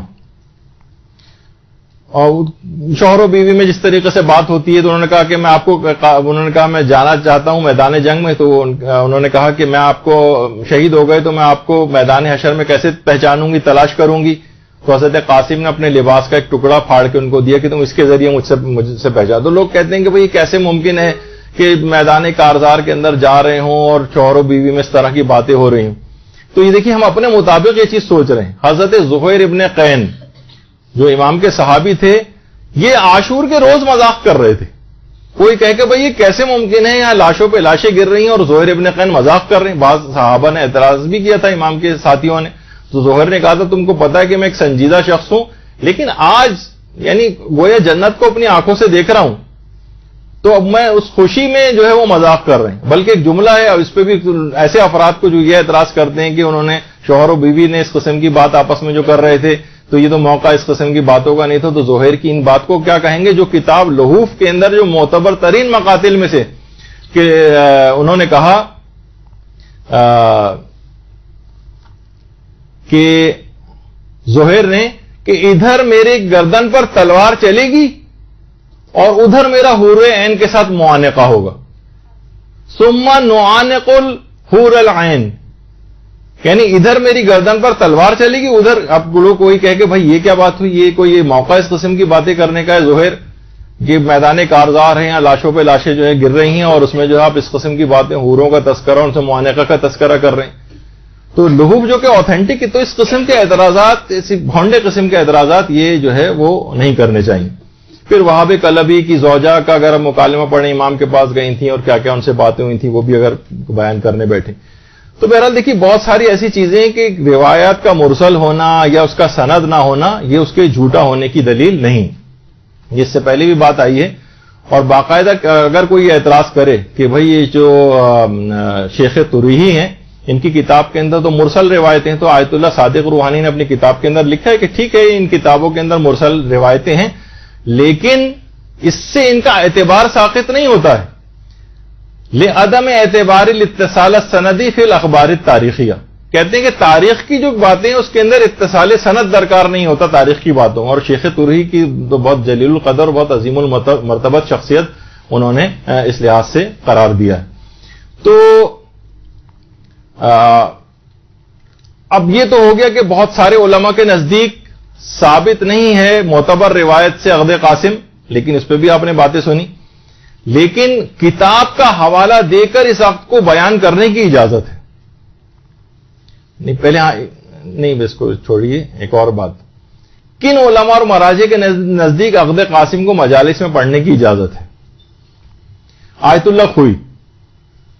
آیت اللہ خوئی سے بھی یہ بات پوچھی گئی ہے، اور اس کے اندر حضرت قاسم کے عقد کو حضرت سکینہ کے ساتھ یا سکینہ کے ساتھ جو سوال یہ پوچھا گیا ہے ان سے. تو آقا خوئی نے کہا کہ 100% یقین کے طور پر تو اس کو نقل کرنے کی اجازت نہیں کہ 100% یہ عقد ہوا تھا، لیکن بے عنوان الحکایہ ان کتاب او شخص فلا باس بہ، لیکن اگر کسی کتاب کا حوالہ دے کر یا کسی عالم کا حوالہ دے کر اگر اس کو نقل کیا جائے تو اس میں کوئی حرج نہیں. یعنی وہ علماء کے جن کے نزدیک ثابت نہیں ہے وہ بھی اس بات کی اجازت دیتے ہیں کہ اس عقد کو پڑھا جا سکتا ہے. تو اس کو اتنا زیادہ جذباتی اس میں لے جا کر کہ گویا بہت بڑا کسی نے کوئی کام کر دیا ہو، بہت بڑا خلاف اسلام بات کر دی ہو، یہ علماء کے فتاوے کے خلاف ہے. اس کے بعد آیت اللہ شیخ جواد تبریزی سے یہ چیز پوچھی گئی تو انہوں نے جواب دیا کہ لا باس باقامت العزاء والبکاء علی القاسم علیہ السلام او علی الزواج، کوئی حرج نہیں ہے حضرت قاسم کے لیے حتیٰ کہ ان کی شادی کے تذکرے کے اندر بھی کوئی حرج نہیں. البتہ اس کو حتمی طور پر نقل نہ کیا جائے بلکہ ایک احتمال کے طور پر نقل کیا جائے، یعنی 100% کہہ کے نقل نہ کیا جائے کہ واقعی یہ ہوا تھا، بلکہ کتاب کا نام دے کے، حوالہ دے کے، اور کوئی اس احتمال کے تحت اس کو نقل کر سکتا ہے۔ باقاعدہ جن کی صراط النجات کتاب ہے اس کے اندر شیخ جواد تبریزی کا فتویٰ۔ آیت اللہ بہجت سے پوچھا گیا کہ سند معتبر بہت سارے ایسے پڑھی جاتے ہیں اور تعزیہ خوانی یا شبیہ خوانی ہوتی ہے جس میں ایسے تاریخ بے سند جو روایتیں ہیں وہ اس میں کیا پڑھی جا سکتی ہیں، مثلا ازدواج حضرت قاسم؟ تو جواب دیا کہ اگر معلوم باشد کہ نقل از بعض تواریخ و روایت ہاست اشکال نہ دارد، یعنی اگر معلوم ہو کہ یہ روایت تاریخ کی کتابوں میں ہے اور روایت کی گئی ہے تو اس کو بیان کرنے میں کوئی حرج نہیں۔ تو اس میں اتنی زیادہ اس کو فساد کا ایک عنوان بنانا یہ صحیح نہیں۔ اور رہبر معظم باقاعدہ ان کی جو میں نے جو یہ اس پہ سے نکالا ہے، من اجوبۃ الاستفتاء الفقیہ لولی الامر المسلمین السید قائد علی خامنئی، تو جو ان کی جو کتاب ہے میں نے تو ڈائریکٹ ویب سائٹ سے نکالی ہے۔ بہت سارے دیکھی چیزیں ایسی ہیں، ہو سکتا ہے کہ کچھ جب سے یہ فساد انگیزیاں اس میں شروع ہوئی ہیں تو بہت سارے چیزیں علماء نے فتاوے وغیرہ کتابوں میں سے یا ویب سائٹ پہ سے ہٹا دی ہیں جو لوگوں میں نا اختلاف کا باعث بنے۔ مجھے اب پتہ نہیں اوریجنل کتاب کے اندر اب بھی ہے یا نہیں، لیکن ویب سائٹ کے اوپر باقاعدہ جہاں پورا وہاں مسئلہ نمبر 669 رہبر معظم کا، ان سے سوال پوچھا گیا ہے، سوال نمبر 669 کہ محققین میں بہت ساری روایت میں اختلاف ہے، جیسے کہ حضرت قاسم کی شادی، حضرت لیلہ کا مادر علی اکبر کا واقع کربلا میں موجود ہونا، یا قافلے کا یوم 40 کے روز کربلا کا پہنچنا اہل بیت کے قافلے کا، تو کیا خطبہ ان واقعات کو کتاب کا حوالہ دے کے پڑھ سکتے ہیں، مثلا کتاب مدینۃ المعاجز سید ہاشم بحرینی کی، اور کیا اس کو سننا جائز ہے؟ اور اگر یہ جھوٹ ہے تو ان کو حالت روزہ میں، رمضان میں حالت روزہ میں بیان کرنے سے روزہ باطل تو نہیں ہو جاتا ہے؟ دیکھیں کتنا واضح سوال پوچھا گیا۔ تو جواب انہوں نے دیا کہ اس قسم کی جو باتیں ہیں ان کو ذکر کرنے میں کتاب کا حوالہ جو آپ نے دیا سید ہاشم بحرینی کا، اس کتاب کا یا کسی بھی اور کتاب کا حوالہ دے کر نقل کرنے میں کوئی حرج نہیں، کوئی معنی نہیں ہے، اور اس سے روزے پر بھی کوئی فرق نہیں پڑتا ہے، اور لوگوں کے لیے اس کا سننا بھی جائز ہے، باقاعدہ مسئلہ نمبر 669 میں۔ تو اس لحاظ سے بھی کوئی اس کے اندر مسئلہ نہیں۔ اور آیت اللہ صادق روحانی نے بھی کہا کہ یہ اس کو ماننے میں کوئی حرج نہیں ہے کہ وصیت امام کو نافذ کرنے کے حوالے سے اس عقد کو تسلیم کر لیا جائے۔ اور آیت اللہ محسن الحکیم نے، اب تو اتنا وقت بھی نہیں رہا کہ میں اس کو پورے کو پڑھوں، انشاءاللہ مہندی والی جو ہماری گفتگو ہوگی اس کے اندر بھی آئے گا، تو اس کے اندر بھی آیت اللہ محسن الحکیم نے اس عقد کو پڑھنے کی اجازت دی کہ حضرت قاسم کے اس عقد کو اگر کوئی شخص مجالس میں پڑھنا چاہے تو اس میں کوئی حرج نہیں۔ اور آغا ابو الحسن شیرانی فرماتے ہیں کہ بنظر ما ہیچ علتی نہ دارت کے تزویج حضرت قاسم را انکار کو نہیں، کتاب دم السجوم جو کہ نفس المحموم کا ترجمہ ہے، اس میں کہہ رہے ہیں میری نگاہ میں کوئی عذر مانے نہیں ہے کہ میں حضرت قاسم کی تزویج کا انکار کروں۔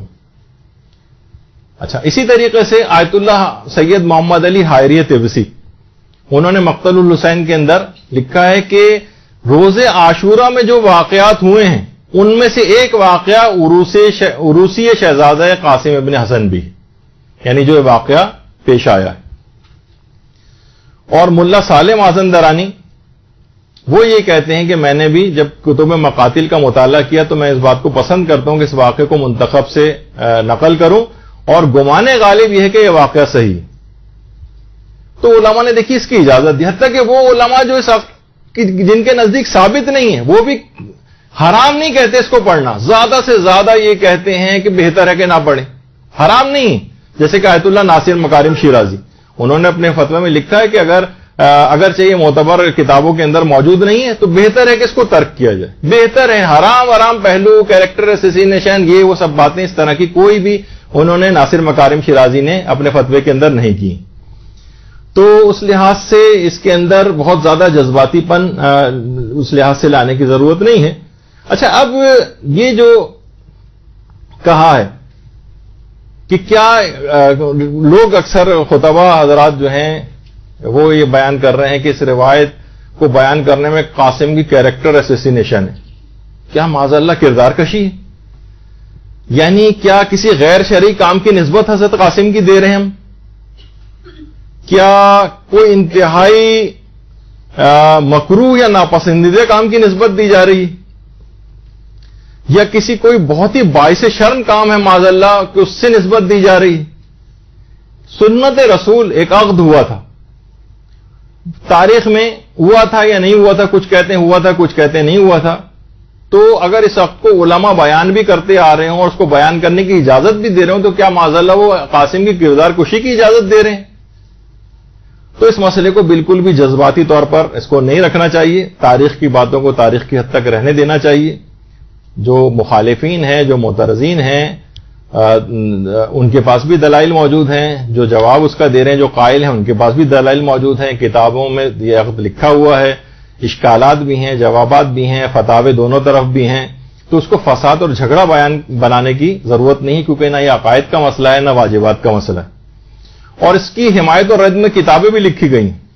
التقریر الحاسم لعرس القاسم، باقاعدہ اس کی رد میں کتاب لکھی گئی ہے. قول ثواب فی نفی عرس القاسم، اور اس کے علاوہ جو اس کی حمایت میں لکھی گئی ہیں کتابیں البیان المبرہن فی عرس القاسم ابن حسن، اور آغا مرشی حائری جو شہرستانی کے نام سے مشہور تھے، انہوں نے کتاب لکھی الحجج القاطعہ فی اثبات وقوع عرس القاسم ابن حسن والرد علی التقریر الحاسم، یا دفع المغالطہ فی مسئلہ عرس القاسم ابن حسن بکربلا، دق الخشوم فی جواز قرأت عرس القاسم المظلوم، رد علی التقریر الحاسم وغیرہ. کتنی اس طرح کی کتابیں ہیں. اور باقاعدہ آقا بزرگ طہرانی نے اپنی کتاب الذریعہ کے اندر 17ویں جلد کے اندر اور کچھ اور جلدوں کے اندر بھی ان تمام کتابیں جو عروس قاسم کے لیے حق میں لکھی گئی ہیں وہ ان کے بھی نام نقل کیے ہیں، اور جو خلاف لکھی گئی ہیں ان کے بھی نام نقل کیے ہیں، اور جو حمایت میں لکھی گئی ہیں ان کے نام جو ہیں وہ زیادہ ہیں اگر 17ویں جلد میں اور جو جلدیں ہیں اس کے اندر بھی.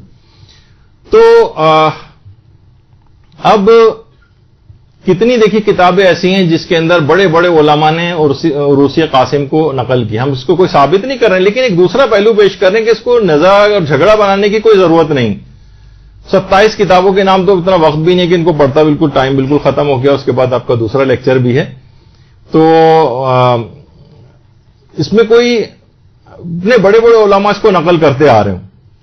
اور اس میں آیت اللہ جواد تبریزی سے بھی یہ بات پوچھی گئی، انہوں نے اس کی اجازت دی ہے پڑھنے کی، البتہ یہ کہا ہے کہ 100% اس کو یقینی طور پر پیش نہ کیا جائے، ایک تاریخی عنوان سے جو ہے وہ پیش کیا جا سکتا ہے. اور انہوں نے ایک اور بھی اچھی بات لکھی کہ کیا آپ کے پاس کتنے ایسی چیزیں جو بالکل 100% واقعات ہیں، یقینی باتیں، وہ آپ پیش کریں. تو دونوں کے لحاظ سے باتیں ہیں اس کے اندر کہ اس کو انہوں نے اجازت بھی دی ہے پڑھنے کی، اور یہ کہا ہے کہ بہرحال جو یقینی باتیں ہیں، جو شبہات ہیں لوگوں کے، وہ بھی دور کرنے چاہیے. تو یقینی باتیں زیادہ پیش کریں بنسبت یہ کہ انسان مشکوک باتیں یا اس طرح کی باتوں کو جو ہے وہ پیش کرے. تو دونوں افراد کے لحاظ سے بات ہے کہ جب اتنا زیادہ سیریس مسئلہ ہے نہیں اور علماء نے بیان کرنے کی اجازت دی ہے، تو کوئی بیان کر رہا ہے تو اس میں جھگڑے اور فساد کی اور کیریکٹر اسیسینیشن اس طرح کی باتیں یہ نہیں کرنی چاہیے. اچھا ایک بات بس آخری، اور دیکھیے ایران میں اس موضوع پہ بہت کام ہو رہا ہے کہ جو واقعات کربلا کی جو روایات ہیں مقاتل کی، یہ اتنی زیادہ پیچیدہ گنجلک اور اختلاف والی ہیں کہ آغا سید محمد یزدی نجفی، ان کا ایک پورا ادارہ ہے جو اس کے اوپر انہوں نے بہت زیادہ کام کیا ہے واقعات کربلا کی جو روایات ہیں. اس میں انہوں نے کہا کہ بہت بہتر ہوگا اور ایک پروپوزل دیا ہے کہ روایات مقتل کی درجہ بندی کرنی چاہیے روایات کی. جلدی بس 1 منٹ میں اس کو بات کر دیتے ہیں کہ کچھ روایت صحیح اور قطعی، کچھ روایت کو صحیح اور قطعی قرار دیا جائے، روایت صحیح و قطعی، اور دوسرا روایت مظنون، روایت مشکوک، روایت ضعیف، روایت موہوم اور روایت دروغ. یعنی صحیح اور قطعی وہ جو سند کے اعتبار سے بھی صحیح ہوں، قرائن کے اعتبار سے بھی صحیح ہوں، وہ صحیح روایات ہوں گی. مظنون وہ ہیں جو قرائن ان کی تائید میں ہیں لیکن یقین اور اطمینان کی حد تک نہیں کہ واقعی وہ چیز پیش آئی ہے، انہیں روایت مظنون کہا جائے. روایت مشکوک کہ قرائن و شواہد نہ نفی میں ہے نہ تائید میں، یعنی درمیان کی باتیں، کوئی بات یقین سے نہیں کہی جا سکتی. روایات ضعیف کہ ظن یہی ہے کہ وہ واقعہ نہیں ہوا لیکن احتمال صحت حد معقول حد تک ہے. اور اس جو عقد قاسم کی جو روایت ہے اس کو انہوں نے کہا ہے روایت ضعیف ہے ایک اور مقام پر، یعنی اس کے قرائن ظنی تو موجود ہیں کہ شاید 10 محرم کے روز بہت مشکل ہے کہ واقعہ ہوا ہو، لیکن احتمال صحت در حد معقول است، یعنی بہت معقول حد تک اس کے صحیح ہونے کا امکان ہے. اور روایات موہوم تو وہ ہے کہ ظن غالب یہ ہے کہ وہ نہیں ہوا تھا، اور احتمال صحت بہت ہی ضعیف ہے، اور روایت دروغ جو سند اور قرائن دونوں کے لحاظ سے بالکل روایت قابل قبول نہ ہو. تو اب دیکھیے بس اس بات کو ختم کرتے ہیں کہ اس کو باعث نزاع بنانا، اس کے خلاف سوشل میڈیا کے اوپر باقاعدہ کوئی کیمپین چلانا، لوگوں کا آپس میں ایک دوسرے سے جھگڑا کرنا، تانا زنی کرنا، کورٹ کچہری تک معاملات چلے جائیں، اب یہ بھی سلسلے جو ہے وہ شروع ہو رہے ہیں. تو اختلافی روایات کو بیان کرنا، جس میں اختلاف ہے تاریخ میں، وہ بیان کرنا، یعنی اگر کوئی دوسرا پہلو بیان کر رہا ہو تو، اور ایک چیز مشہور ہو چکی ہو، رائج ہو لوگوں کے اندر، اور صرف ایک ہی نظریے کو امپوز کر دینا کہ جو دوسری بات کر رہا ہے بالکل حرام اور گناہ کبیرہ اور کردار کشی کر رہا ہے، تو یہ بالکل بھی مناسب نہیں، اس سے قوم میں انتشار ہوگا. اور ملت کا جو اتحاد اور اتفاق ہے وہ اتنے چھوٹے چھوٹے تاریخی مسائل سے بہت زیادہ ہے کہ ہم آپس میں دست و گریباں ہیں، روزانہ کی بنیاد پہ قتل ہو رہے ہوں، سب کچھ ہو رہے ہوں، اور ہم جو ہے بیٹھے ہوئے کہ وہ اس طرح کی گفتگو. جب ہلاکو خان نے بغداد پہ قبضہ کیا تھا تو اس زمانے میں کچھ لوگ یہ والی ڈسکشن کر رہے تھے کہ حضرت آدم نے جس استرے سے پہلے حج کے بعد جو بال منڈوائے تھے اس کی دھار دائیں طرف تھی کہ بائیں طرف تھی. اب اس قسم کے واقعات یہ کوئی بھی ہو، اس میں اپنے آپ کو محنتیں لگائی جائیں ساری کہ اب دیکھیں پورے 2 گھنٹے کا ہم نے یہاں پر اس پہ لگایا، حالانکہ کوئی اتنا ایشو نہیں تھا، لیکن بہت زیادہ معاشرے کے اندر چیز پھیل گئی. تو اس میں یہ بیان کرنا مقصد تھا کہ اگرچہ روایت ثابت نہیں بھی ہو تب بھی علماء نے اس کو بیان کرنے کی اجازت دی ہے، تو اتنا جذباتی مسئلہ بیان کرنے کی ضرورت نہیں. اور جب ہی آغا سیستانی نے خطبہ ذاکرین نوحہ خوانوں کے نام جو ایام عزا شروع ہونے سے پہلے جو پیغام دیا تھا، اس میں یہی کہ انہوں نے کہا کہ منبر حسینی سے شیعوں کے درمیان موجود اختلافات کو بیان نہ کیا جائے، چاہے ان اختلافات کا تعلق فکری شعبے سے ہو یا ان کا تعلق شاعر حسینیہ سے ہو. ہر صورت میں یعنی اتحاد اور اتفاق کو جو ہے وہ برقرار رکھنا ہے. اور امام خمینی نے بھی سن 1400 ہجری میں اول ماہ محرم میں ذاکرین اور علماء قوم سے خطاب کرتے ہوئے ایک جملہ ارشاد فرمایا تھا. وہ یہ تھا، کیا فرمایا کہ واعظین اور ذاکرین علماء قوم سے کہ شہید کربلا نے ہمیں متحد کیا ہے، اسی عزاداری نے ہمیں اتحاد کی دولت سے نوازا ہے.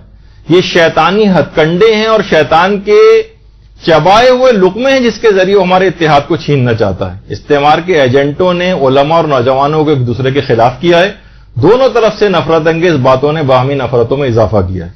تو جب بھی اس قسم کے جھگڑے آتے ہیں اور لوگ ایک دوسرے سے بحث و مباحثہ کرتے ہیں تو ہمیشہ دیکھنے میں آتا ہے کہ اختلاف، جھگڑے، ایک دوسرے کو برا بھلا کہنا، پھر علماء کو برا بھلا کہنا، یہ سب اس کے اندر شامل ہو جاتا ہے. تو یہ تاریخی واقعہ جو کہ اختلافی تاریخی واقعہ ہے، اس کے اندر اتنا زیادہ اس کو جذباتی پن اس کے اندر لے آنا کہ لوگ ایک دوسرے کے خلاف ہو جائیں، ایک دوسرے کے خلاف مقدمے بازی تک کے اندر نوبت پیش آ جائے، تو ایک لحاظ سے اس میں یہی کہا جائے گا کہ شیطان کے چبائے ہوئے لقمے ہیں جس سے وہ ہمارے اتحاد کو چھیننا چاہتا ہے. اتحاد بہت زیادہ ضروری ہے قوم میں، چھوٹے موٹے مسئلوں کے اندر جذباتی لحاظ سے اس میں نہیں آنا چاہیے.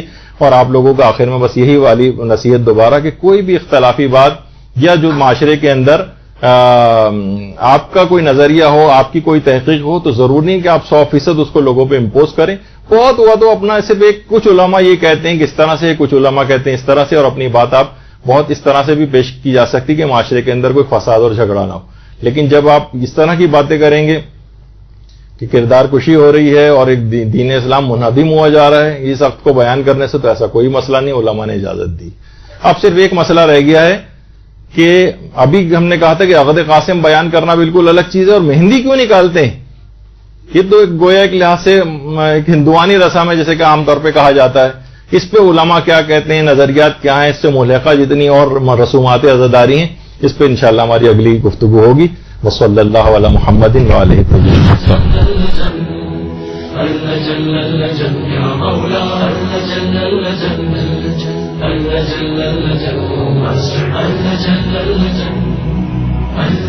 يا صاحب السماء